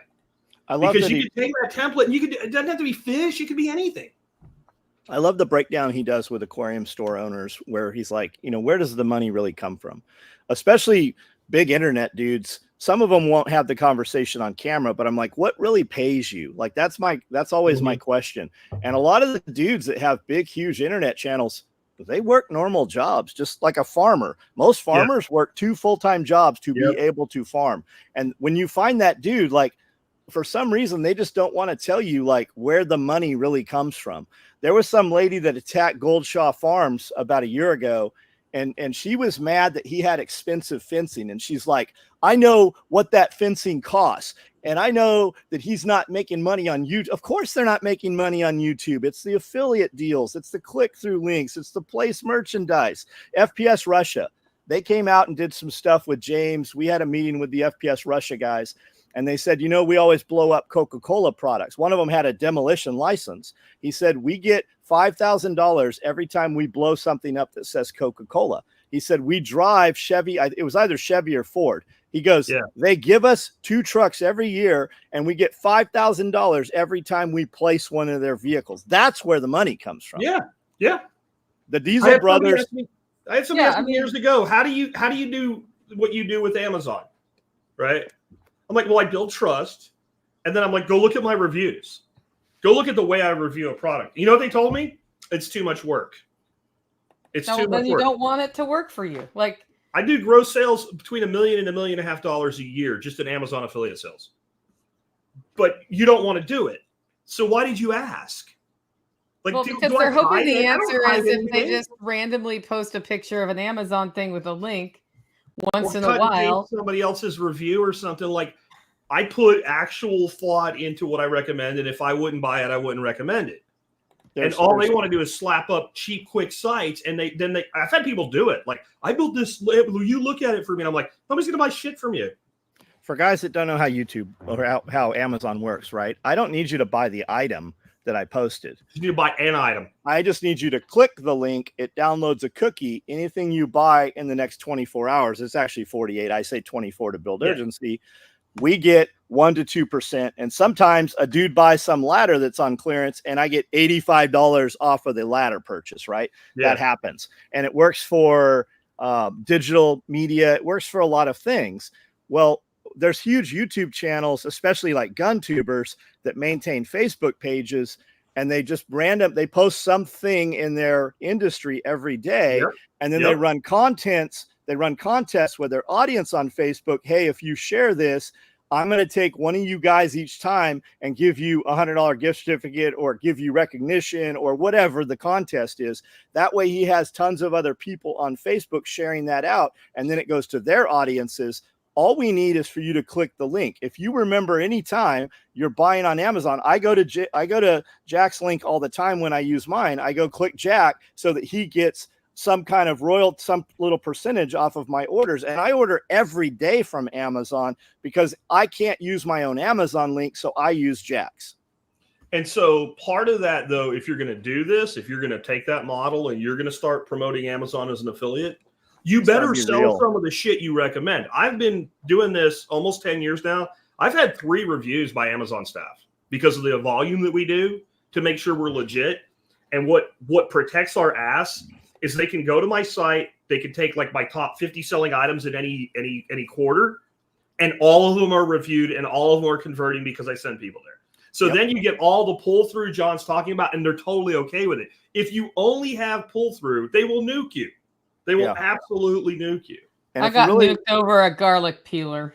See, Nicole got because my mom heard my podcast and bought it, and they knew she was my mom, and they were like, "It's inside trading," and I was just taken off, and I was like, "Well, fine, I'll put my attention elsewhere." If you really want to put that on turbo, then you build shorts around the item of you using the item and reviewing it for real, which will build your audience will have trust in you over that, right? Rather than just putting some random thing up every day that's on the deal of the day. Especially if it's something you have possession of. Hey, you can see I really use this case on this phone. I truly like it. Here it is. Here's a link to it. Now you've got content around it. You've built trust with your audience, and you're getting click through on that. And then you can go to the manufacturer and go, hey, I've been doing this through Amazon. Would you be interested in doing an affiliate deal with us? And most people will say, yeah, we'll do an affiliate deal. It costs them nothing. I'm always amazed when a company won't do an affiliate deal. It's like, okay, you're going to set your incremental revenue percentage of marketing budget. You're only going to get business I can send you. And you watch these people advertise, and they'll give somebody 10 grand for a banner for a month. And there's no guarantee of anything. And you'll be like, I'll sell your shit. And they're like, oh, I don't know if we want to do that or not. Yeah, they don't understand how sales work when they're doing that. Like, they're not thinking about what that can bring or realizing it. Something that I want to add before we move on from this topic is if you are somebody with a product like John and I, we're selling a product, but we also have a social media presence, and you're getting into like smaller, like I am, you're getting into sort of more of the ad targeting part of it. The wealth of information from the people that follow your personality towards targeting where you should be selling your product is very helpful. So for those of you who are like, okay, I have, 500 people listening to my podcast or whatever, you can look at the demographics and see. And if you have your social media presence, you can look at who follows you, and that helps inform the kind of targeting that you can do with your other efforts. And that's a really helpful thing to have. That's why, although the podcast doesn't technically make me a ton of money, it makes me some money in the form of memberships. It makes me the insights I need to sell the coffee better target that. And I'm seeing like instant payback on some of the ads I've been putting money into lately. And then it also just helps sell the coffee. That's what it does. That's my advertising arm, is the podcast. It also gives you instant feedback. When you market something a certain way, you see an instant bump in orders. And then okay, this message needs to go in a little golden case, and I need to break it open and pull it back out whenever I need to sell more. You can't, if you use the same message over and over every day, over and over and over, unless it's like your strap line or something, like it wears out. But if like this resonated, and then you also can say, like, when you do break it out and you use it again, it doesn't work. What was different? And it's that instant signal from the market that social media gives you. I remember way back when all this shit really started kicking up and brands actually started stop calling it stupid and actually started getting on Facebook and Twitter and all. And somebody asked Gary Vaynerchuk, well, what's the real value of a Twitter account? And he said, what's the value of your mom? And what he meant was, what's the value of your reputation? Like, what's the value of being able to talk to people who listen to you when you're in business?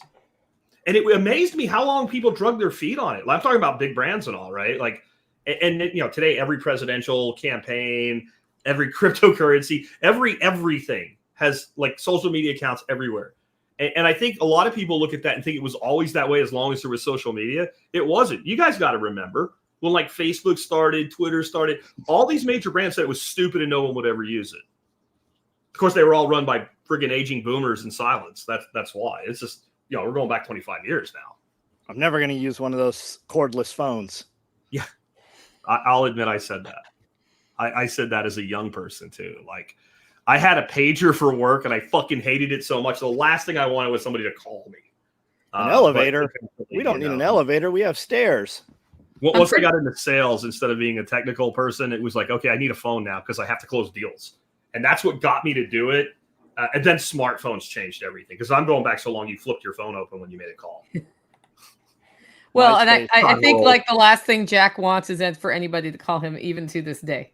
Yeah, if you can't say it in a text message or an email, like there are people who, if they say I need to talk to you, unless I'm in the middle, like right now I couldn't do it, but if I'm not in the middle of something, I will talk to that person right away. Most people, even people that I will talk to, it's like, what do you want to talk about?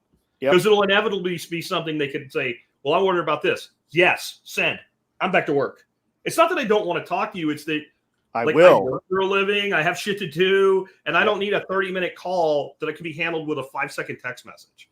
Yep. Even if somebody I know calls me, I message them back and say, hey, what do you need? Yeah. Same SMS, not calls, Adrian says. Yeah. I don't know. I mean, and I feel very much in league with like the Gen Zs and the millennials with that, because that's how they are. And maybe it's because we're younger Xers or something, like we're in this crossroads or something. But I don't want to spend time talking to a person that's unnecessary to talk to if I have something else to do. I want to be very clear. If I'm sitting on my porch having a beer, I'll fucking talk to anybody.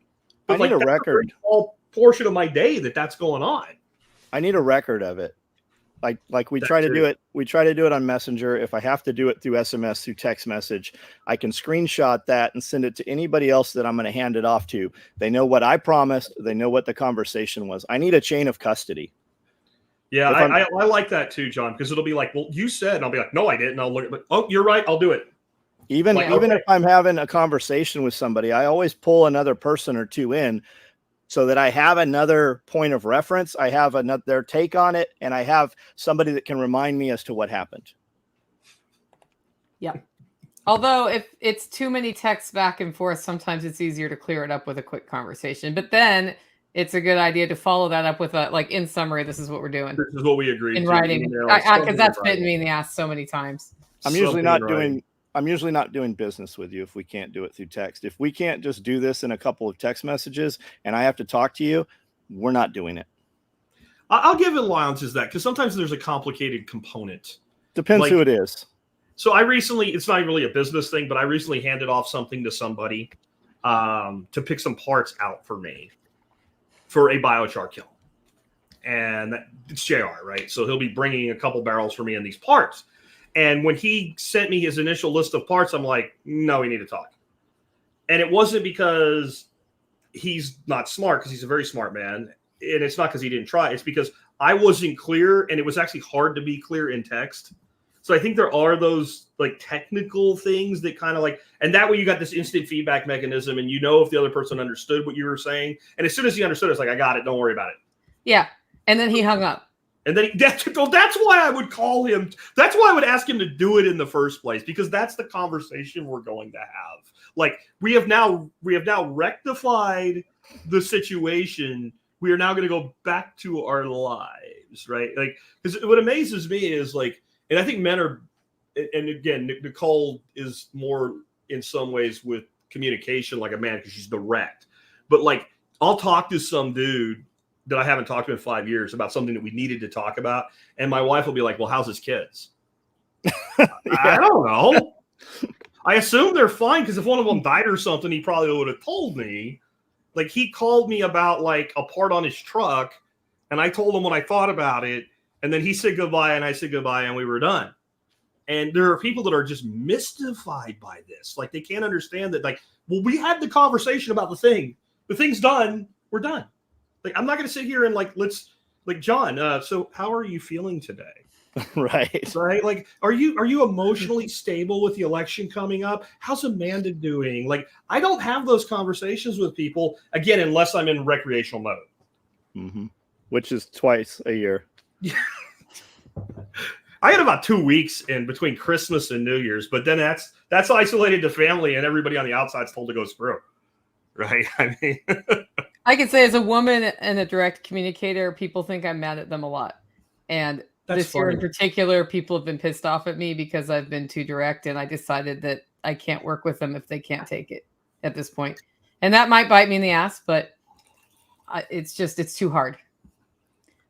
Dude, it doesn't bite you in the ass. There's I so know it does sometimes. Like some people have said, there might be one but person. I'm like, whatever. Like that's how I am, and it's not that I don't like you. It's that like we got shit to do. So like maybe there's one person out of 10 that could have turned into something better if you had allowed further talking, I guess, or whatever.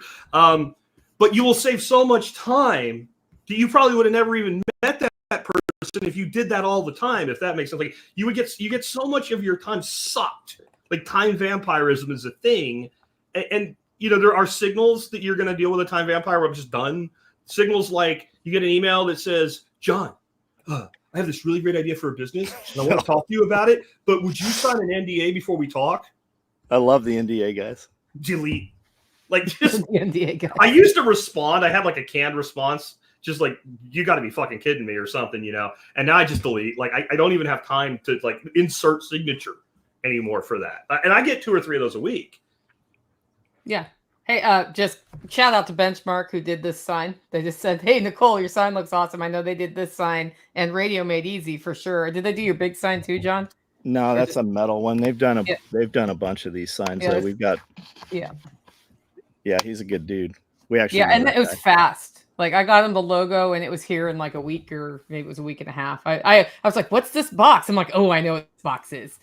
So Yeah, if you guys want something unique for a housewarming, you know, instead of buying some nonsense at the store, get something unique. He'll do it. He'll turn it around. You'll have it in a few days, and that whoever you give it to, they will never see another. Instead of live, laugh, love, or some bullshit, get something real.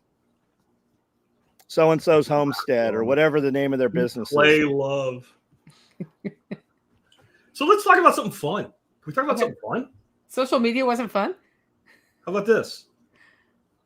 Christmas is coming. Which of these is a Christmas movie? Die Hard, Paul Blart Mall Cop, Gremlins, or all of the above? I haven't seen the middle one, but I'm gonna say all of the above just by going out on a limb. That did win, though Die Hard was close second. Yeah. Well, I think most people don't know what Paul Blart is. Paul Blart was like a stupid movie, like an airplane type stupid movie, even though it wasn't quite that far extreme. But I think most people that have seen it don't even realize what it was. It was a Die Hard parody. Paul Blart is, I can't think of the guy's name, big fat dude. Yeah. And he's like a mall security guard. And then like this gang of thieves take over the mall at Christmas time. And he's the only one in there fighting back the whole thing. And if you realize it's a parody, the surprise ending's not a surprise. Like it's exactly what you would expect would have happened. So I say all of the above. I just did that to kind of troll people. I knew you were going to have a Christmas movie, guys. It has to be, right? I knew you were going to have Die Hard before you ever even named any of them. And I never think though. And I never put the Mall Cop thing together as a parody of Die Hard, but now that you say it, I do see that. Think about where he's like putting the Band-Aid on his arm and shit. It's just like it's completely a parody. So we're watching it when I come to your place next week. I don't know if Dorothy will tolerate it. She doesn't like stupid movies. She likes that one though. So in the garage. Maybe she will. I don't know. We'll talk to her. Yeah. It's like the airplane challenge is investing 2 hours in a movie for me in the last decade hasn't been something I do very often. Yeah. But Dorothy doesn't dig the stupid movie. She did like that one though, because I think it fits for the kids, and that's why. The second one sucked, by the way. I mean, even compared to the first one. Because I'm just to be clear, I'm not saying this is a good movie. I'm saying it's a humorous movie. There's a difference. It's not good. It's not good. It will never win an award. Die Hard. Die Hard should have won awards. I guess it didn't. It just wasn't the time for it then. Yeah. So here's an example of somebody who I don't know who you are, but I know who you are if you tell me your name. So next time I talk to you at the farmer's market, tell me who you are. I have a little thing on that too. Would you please, folks who follow us on social and YouTube and whatever, if you come to an event and you talk to us and you don't go by your real name online and you introduce yourself to us and you tell us your real name, please also tell us who you are if you follow us online and we interact with you, because I've had people like the last SRF. I got home and like people shout out like, I had a great time having a beer with you at SRF. And I'm like, I didn't know that was you. Yep. And because I don't care, it's because I know you as like your weird handle, and then you come up to me and say your name is Bob, right? And I don't know who Bob is, and I would actually, I'm saying this because I would actually like to know and be like, thank you, right? Because you'll have a different experience. You'll get a very different interaction. We'll have a very different conversation. Yeah, because I know something about you. It happens all the time. I'll meet some dude in an event, and then on live that night, he's like, "Hey, man, it was nice to talk to you." We would have had a completely different conversation if I knew that I talked to you every single night, and I now know something about this internet persona versus the dude who was in front of me. Hey, I know how to say Haas's name now because I met him in person at SRF, and he did that. Yes, and so did Rachel. Right? Rachel sets good examples for people. She hits the like button. She tells other people to do it. She shares the show, and she introduces herself as Rachel. She also uses the same name online as offline. And on that, like Jim says, I'm Jim, remember me, right? So, okay, Jim, you know how many Jims I know? Yeah, I have no idea who Jim S is, and he says he's met all three of us.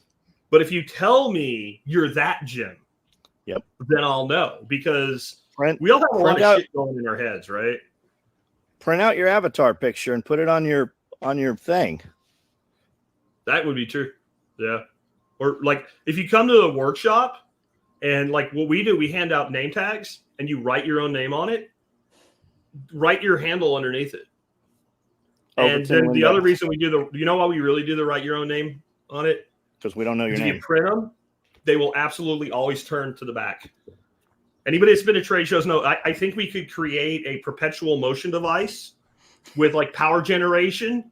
If like every time you turn it, it immediately will turn itself. And you take the lanyard off, flip it around. It's still, I don't get it. It's worse than the butter and bread thing with the toast and the floor.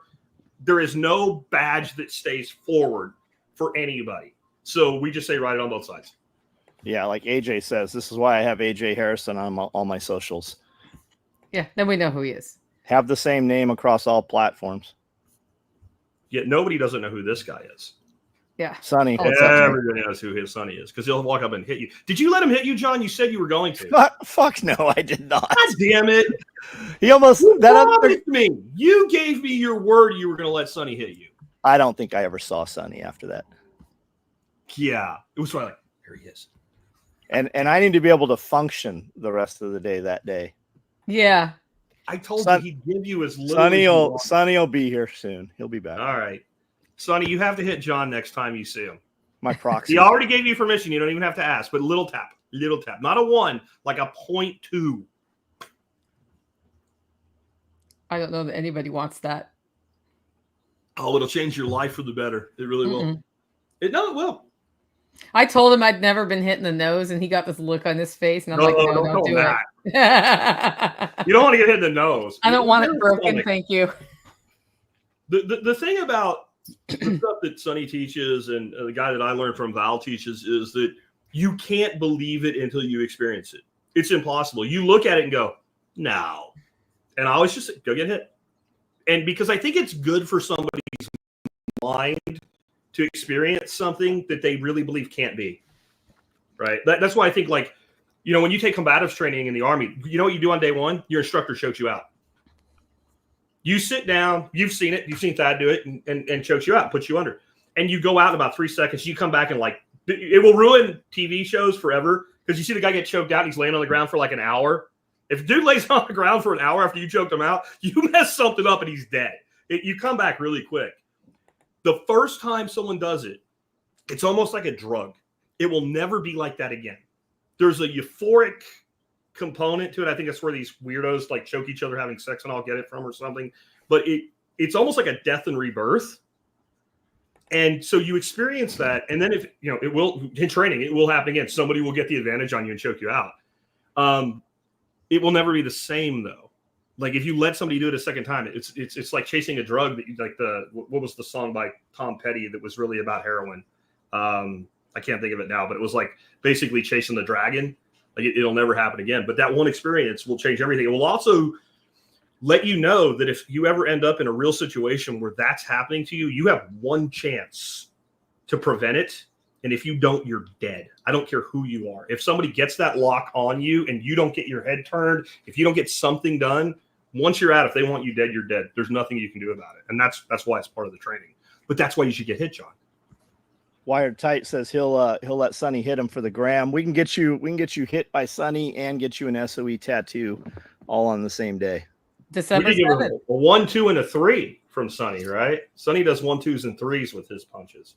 4. There's a level. There is a little tap. You want the level 4? No, you don't want a level 4. You're not getting up. Yeah, especially a guy like him that's been doing it his whole fucking life. No, you're not getting up. Not for a while anyway. You could hyperventilate and die with a 4. Well, since it came up, tell us about the party, John. December 7th, we're having a party here. SOEparty.com is the website. You will get all the information there. We have a Facebook group for it, SOE Party Facebook group, and there's a lot of updates, current updates in there as well. Yep. Get RSVP'd. It's a day that will live in infamy. Will we tattoo him while he's out? No, we'll have a tattoo guy here, though. Brandon will be here. Did Sonny get his 41 tattoo? Yeah, he did. He did. Yeah, there's actually quite a few people with that. I've seen a few of those. Yeah.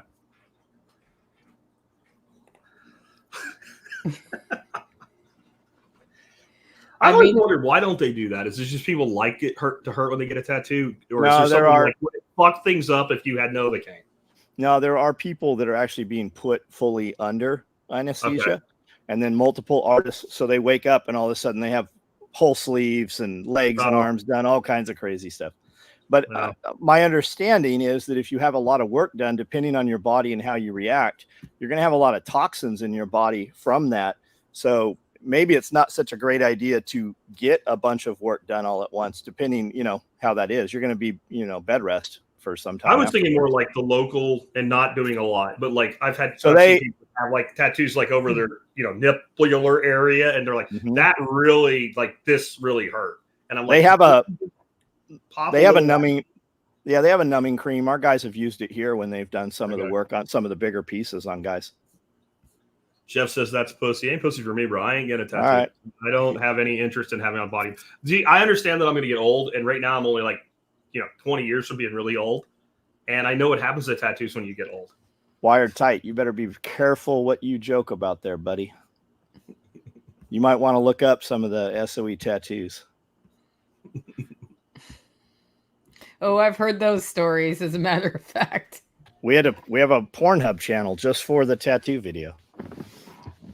What Sonny's saying is also what I've heard is that where it's close to bone, that's where it really hurts because you're pounding on that bone.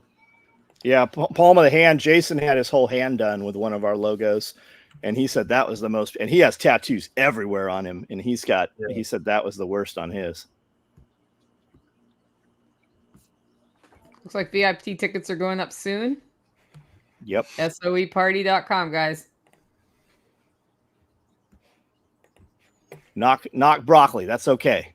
Chopping broccoli. You do not have to have a tattoo. You do. I want all you guys to do whatever it is you want to do until it affects me or somebody in a negative manner.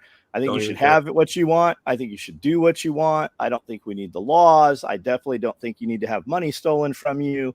You guys, whatever it is you want to do that makes you happy and makes your life how you want it, that's what you guys should do. I mean, I'll say, like, just because I said I don't want a tattoo doesn't mean I fault anybody else for it. Like, there's a lot of things I don't want to do that I don't fault somebody else for. And there's a lot of things I do that I don't fault somebody else for not doing. I mean, people would say, like, I'm a pussy for not getting a tattoo or whatever. I don't want one. But I would also turn around and say, if you're afraid of my 338 Win Mag and it's going to hurt you when you shoot it, well, then you're a pussy. But I don't actually think that. You don't want to shoot, high caliber rounds that are painful with recoil. Don't do it. Like, do what you want to do. All right. It's a strange way to live, isn't it? Like, to actually be okay with other people doing things that you don't like. But it's a better way to live because then you don't have to worry about the drama. Yeah. Yeah. But then there is drama, right? People get mad that you don't care. Yeah, that's true. That's their drama and not my drama.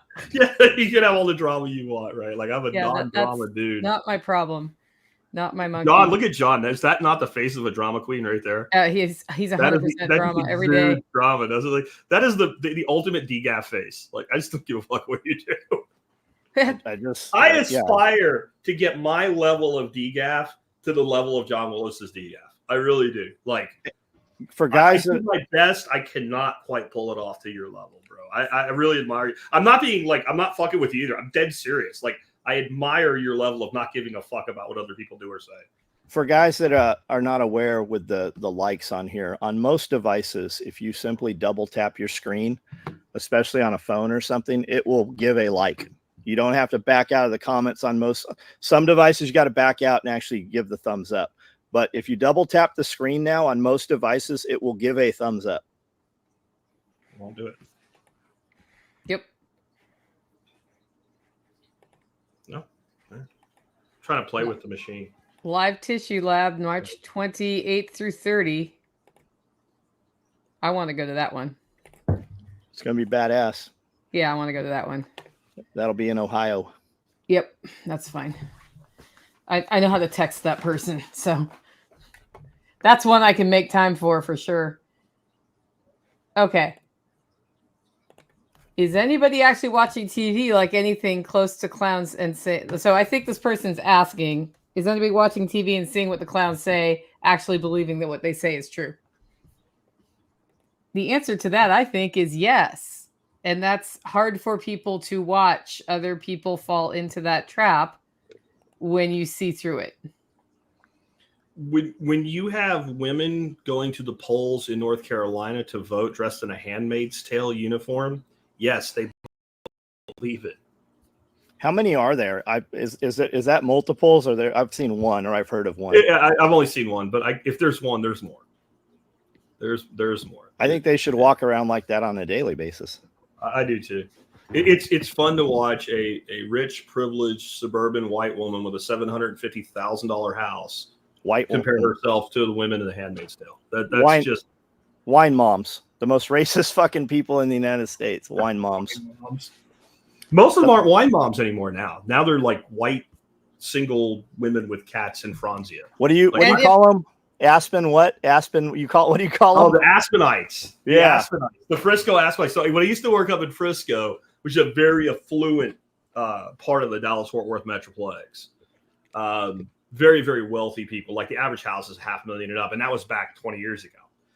And the minute, like today, it's like 45 degrees this morning. The minute you get under 50, you go to Starbucks and they're in there like decked out with like $5,000 worth of clothes, like leather pants, the boots that come up to the knee with the fur on them, the gloves. They look like they're rich ladies in Aspen. And they're all sitting like with their pumpkin spice lattes and like huddling together at the table like they're cold. They're inside fucking Starbucks. It's 75 degrees in there. But they have this fantasy that they want to live out. And that's why I think they're attracted to things like The Handmaid's Tale and 50 Shades of Grey and whatever. Like they don't live in the real world at all. And like what we've done, and I think this is intentional propaganda, we have made it where you want to be oppressed. If you're not oppressed, you're not anybody. So they have to find a way to be oppressed. They have to find a way to identify. Like if you know anything about The Handmaid's Tale and you think that the outcome of who is in the White House makes that a reality for you, you married the wrong dude. You better worry about you married the wrong dude because you better worry about he's willing to do that to you. It's Sharia law because I only know about it what I've seen by reading the Wikipedia entry on it. I don't even really I know the basics of what the gist is, but I don't know. I think it's stupid.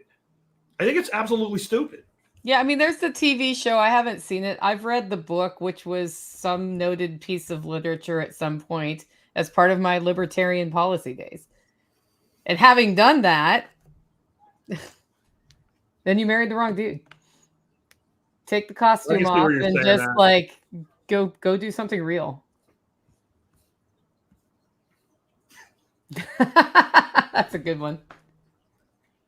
Literally anything happens, they're all in The Handmaid's Tale. But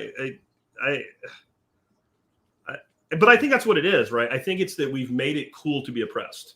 We have like the oppression Olympics, right? The more oppressed you are, the more valuable you are to society. Well, it's like having the handicapped pet, right? You can go get any number of animals at the shelter, but you want the one that has to have the special wheelchair and all the medications and shit. And that's what they're doing to their kids now. They're completely fucking up their kids. And my kid identifies as this, or my kid has this issue. Like, why don't you go and adopt a real fucking kid that actually has issues? Instead of giving your kid freaking, it's Munchausen by proxy is what it is in my opinion. It's but I don't know if you guys know who Cat Turd is, but he's a huge influencer on Twitter, and I've got this poll up right now he did. What's the biggest threat to our country? Russia, Iran, China, or white liberal women? Yep. 91,800 votes. 89% for white liberal women. I don't think he's wrong, or I don't think they're wrong. The wisdom of the crowd. Look at this. If there was an organization that hooked you up with rich, influential men, there would be a line around the door trying to get in. I agree. Yeah. I agree. I wouldn't be everybody, looking at TikTok. That would be, but they're all bringing like women in from like, you know, Thailand and Russia. That's where that market is. Wonder why. I'm not going to say why. Just wonder. What's the audience think? Why? Why would a guy with lots put it of in money? The comments. Why would a guy with lots of money, a guy that makes $1 million a year, decides he wants a wife, say, fuck it, I'm going to import one from Russia or Thailand through a service? Not only I don't that, think he's going to put them in a handmade uniform. I really don't. Not only that, most guys that are very successful are older. They're not going to date women of their age. And people cannot fucking understand that. They don't have to date. Women want security. That comes oftentimes with money, and that means a more mature person. Yep. Those guys don't want the bullshit that comes with that woman. They get a younger woman. That's true. It might not be fair, but fair doesn't work. Is it different than how it's always been? No, I don't think it is. Right. But you also have like, it's one thing, you know, younger, older, whatever. But what you have is like some of these women are like 28 years old and they have like 4 kids by 3 guys. They don't want that either. And they wonder why some dude that, you know, makes $700,000 a year doesn't want anything to do with that. Well, it's too much hassle. Not only that, what's your judgment? What kind of judgment do you have? In many states, when a guy gets with a woman who has kids and cohabitates with them, and then that breaks off, they end up paying child support on those children. Correct. Doesn't happen here, but it happens in a lot of places. Here, if you officially adopt them as your own, you're not responsible for them. Yeah, what do they call them? Trad wives. Yeah. That's the number one reason they're importing women. They're looking for trad wives. Well, and that surge is happening more and more. If you look, the trad wife movement. Go find an Amish woman. Yeah, they won't let you in. No, but there's plenty that leave. Yeah, so they won't let you out, but they will let you out, but they won't let you in. Yeah. It's an interesting little society. I don't think, has anybody ever converted to Amish? I don't think you can. You can. You can. You can. I know you can do Mennonite, but I didn't think you could become Amish. I think you can become Amish. They let Vanilla Ice go live with him for a year and do his show there with him. Yeah, but he wasn't. Correct. I'm going to ask ChatGPT. Can you convert to Amish? I am confident you can convert to Amish. Are you sure? Fallen Amish women are the gold standard in wifery. The Jack Amish. Yeah, here's Angie says you can become Amish, but it isn't easy. It is possible for outsiders to convert to the Amish community, but it's a rare occurrence. They do not actively recruit or evangelize, and conversion typically requires deep commitment and understanding of their beliefs and lifestyle. So I'm out. So years. It's going to take years of being associated. So you're not going to convert to Amish then, Jack? I have an idea. Hear me out. The Amish like money. They could create an Amish light, right? Like you're not really in, but you're in. And then you buy like Amish citizenship. And then you can fall under the protections they have from the government. It doesn't have much protection, man. They're raiding the shit out of the Amish lately. Mm-hmm. Yeah, see, I'm back to my Indian plan. Like, I think Indians that have reservations should sell provisional citizenship. Imagine the you don't get any voting rights, you don't get any stipend, but you are officially a member of the tribe, like a second-class citizen, and you fall under their protection. Because no politician wants to fuck with an Indian. That is the fourth rail. That's not even the third rail. It's the fourth rail. You don't fuck with any Indian reservation. I think they should be doing all kinds of shit. They should be building their own medical facilities and stuff and doing like basically medical tourism. And some of them have done that a little bit, but more so like The Native Americans of this country should become the richest demographic in this country, but something holds it back. And I'm not sure what it is, and I'm not judging anybody. I'm just telling you that the opportunities are there, and I think it's because they so don't trust us, and I don't blame them, that they won't do anything that would actually benefit them by interacting with us. They'll talk to us and whatever. I don't mean that they like hate us, but like business ventures are very difficult to get going with a native tribe. Just be friends with the Amish. That's what I was saying earlier. Be friends. Did you hear pharmaceutical companies are funding and putting Native Americans on their boards so that it negates them having lawsuits because of the Native Americans, because of the tribes? They can't be sued because they are Native American. No. Bet David was talking about that yesterday. Somebody who was being interviewed on Valuetainment, they had that conversation yesterday, and they looked it up, and there is something to that.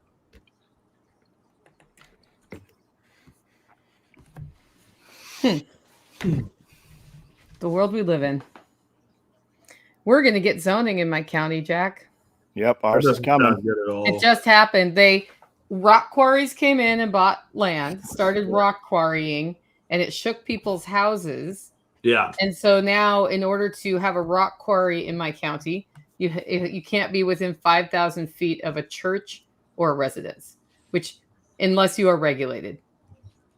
And that was the problem they were solving. And the actual thing that got passed is you can't have rock quarries, methadone clinics, cryptocurrency mining. That was weird. And there was one other thing. They threw all this other shit in there. And my favorite one was the cryptocurrency mining. Well, you know where that's coming from. Data centers are bad. So the cryptocurrency thing is happening. Where's the Buc-ee's at? What town is that? That's where Brandl's at. Crossville, I believe. So they bought 30,000 square feet of buildings. To give you an idea, mine's 10,000 square feet. They put all these data miners in there, and there is a resonance that comes out of that building 24 hours a day, and people are complaining about it, and that's where that's coming from. And that's right up the road from you. I was trying to figure that out because it just got added at the last minute. But by passing this, they then chartered the county commissioners to enact zoning in the county. Yep. They'll be there to look right up your ass the next time you want to put something solar or any number of things. See, that's the camel's nose in the tent. Like, instead of saying, okay, we have this issue, let's pass a specific local ordinance for this one issue. Let's create zoning. What could go wrong? Like John said, you have somebody like literally where my father lives now, rural Pennsylvania. If you plant a tree, you're supposed to apply for an earth disturbance permit. Yeah. I think that no one's going to fucking do it. But that's literally the law of the land. You can literally be cited for planting a tree without an earth disturbance permit. Yep. It's coming everywhere. And next they're going to zone us as agricultural and residential, and to preserve the rural feel, not let us do commercial. Yeah, they're going to preserve the rural feel by destroying the rural nature of the and then they're going to zone other things commercial that should never have been. I watched Oregon get ruined this way. Yep. It's the same. It took about 20 years from this time, so I now have a decision to make. I feel like they take these areas and they migrate them over enough before they do this so that they can get away with it. Because if I think back to where I grew up in PA when I was young, a teenager, if somebody would have done that in Schuylkill County, there's all these mine shafts that have been open for 100 years that if somebody goes down there, it's gone. Yep. And the person would have went down a mine shaft. I am not talking hyperbole. I'm telling you, if somebody had tried to do that in 1985, they would have just disappeared. It's like your 4-lane stuff out here, right? Making this road a 4-lane. Yeah.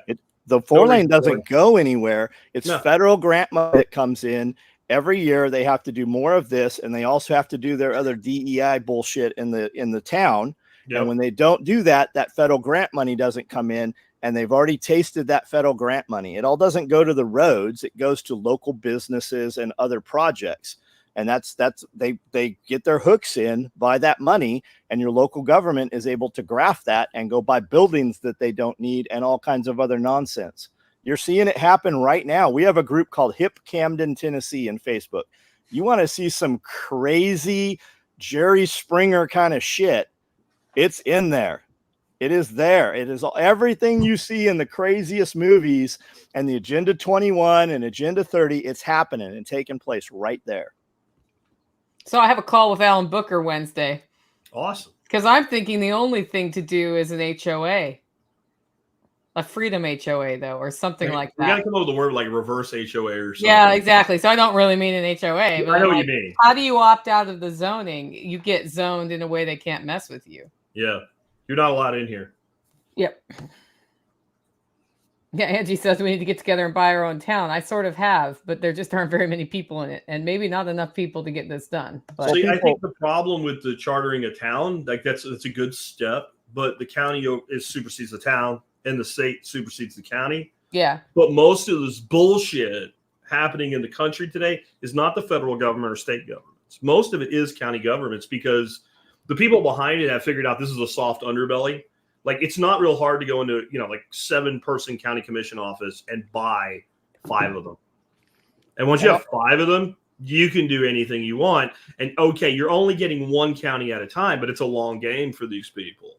You have people once they get it done in a county, it becomes boilerplate and they just spread it to the adjacent county and they spread it to the next county. I had a dude on early this year out of Colorado. It was in the middle of fucking nowhere. This shit's happening there. I mean, This place is so remote, John, that it makes like where you are in Camden look like Dallas.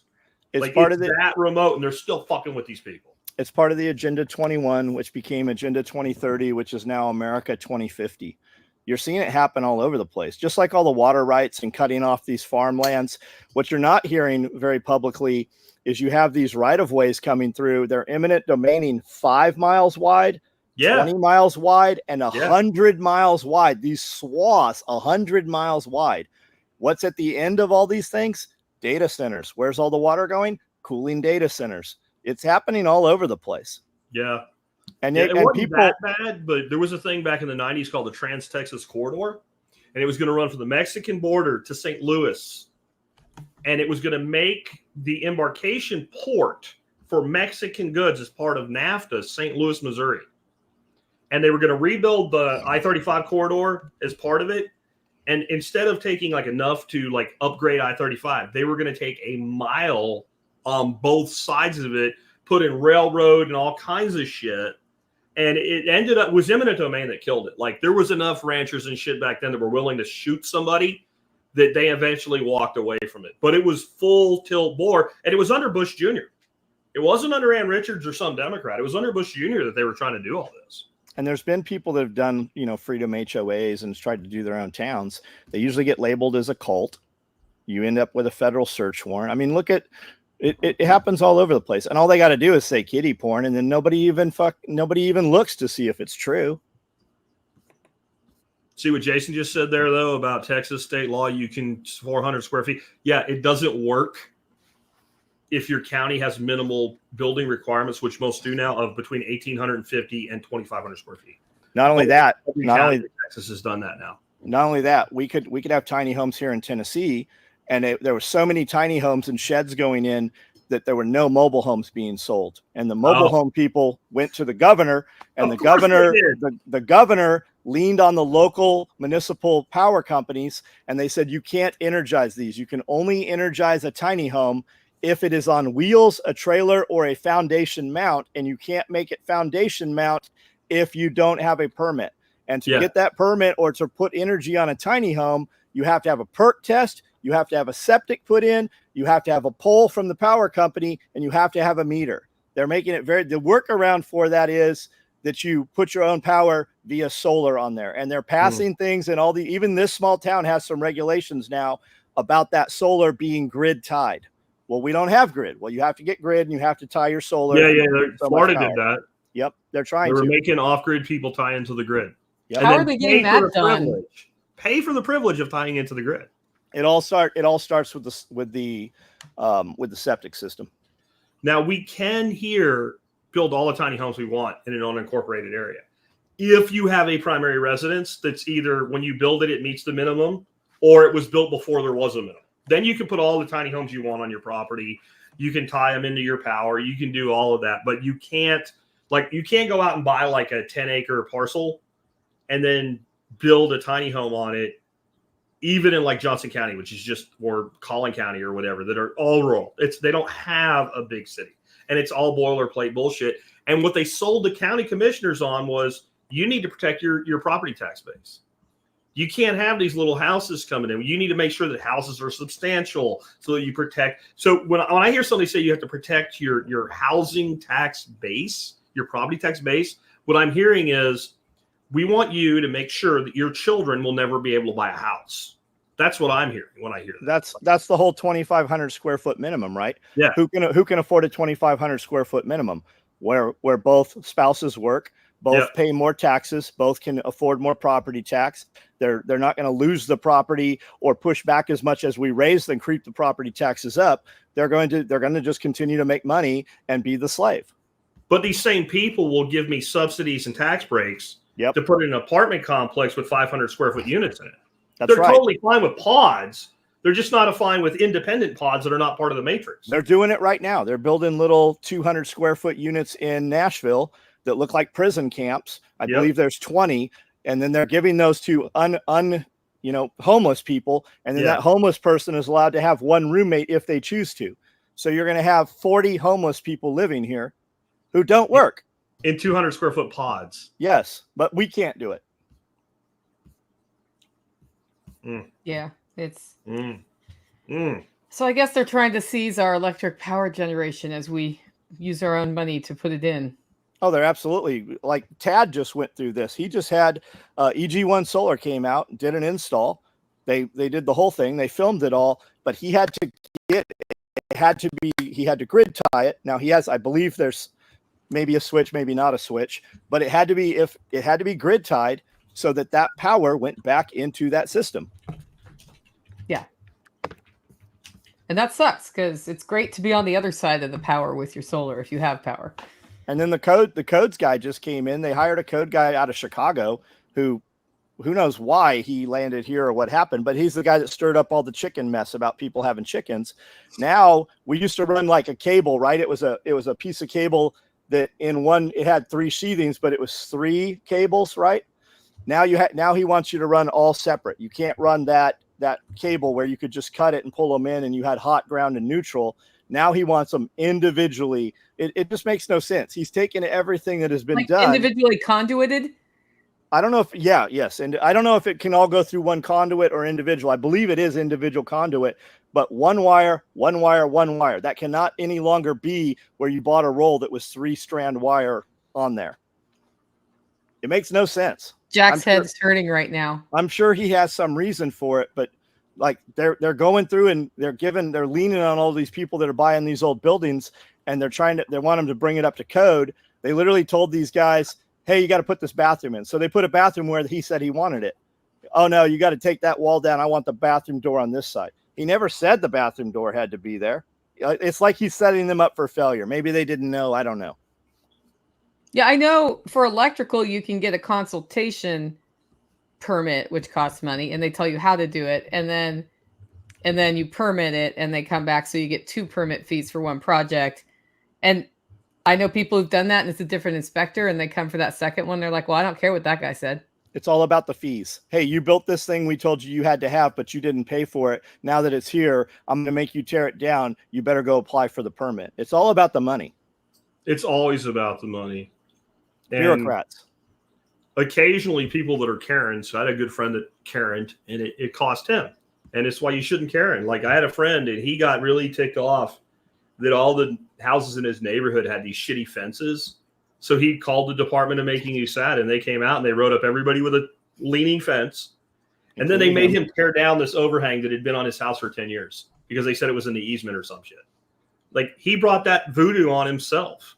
Yep. Like be careful, Karens. Like you don't understand that you're like, what's that book? It's called like 2 or 3 felonies a day or something. Three felonies. 3 felonies a day. Like the average person commits 3 felonies a day with no knowledge whatsoever. We were talking about it this morning with the kids. That's show me the man and I'll show you the crime. That's exactly what that is. If you make enough legal legislation, you can pin something on anybody. And if we spend enough time, 34 felonies on a former president from a single misdemeanor. And if we spend enough time looking and we don't find it, we'll just create one. Yep. Yeah. There's a meme that's George Washington and it says, Benjamin, get the muskets. And I start feeling that way more and more anymore. You know, that's why I like John's tar and feather shirt. Like that's brilliant. Like hear me out. Like there's a plan for this. Yeah, Jason says in Dallas you weren't getting a tag on electrical inspection unless you left $100 in the panel. Shit, just tell me what you want me to bribe you. Let's get on with it. It's actually easier to deal with that. I have a friend, his best friend moved to Thailand, bought an island, like a 2-acre island, and like an island you can walk across a footbridge to get to.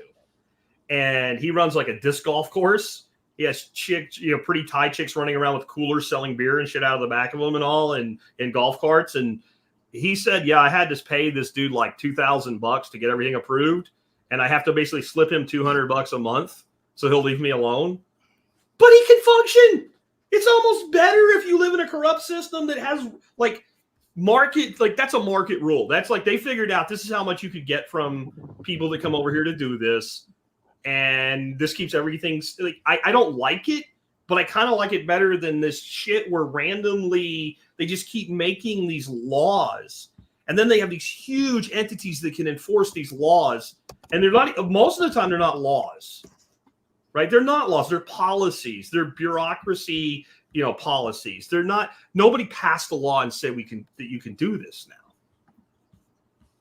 Yep. Well, on that note, we're at 2 hours, Jack. Yeah. And John. I need to get going. Yeah, I know you do.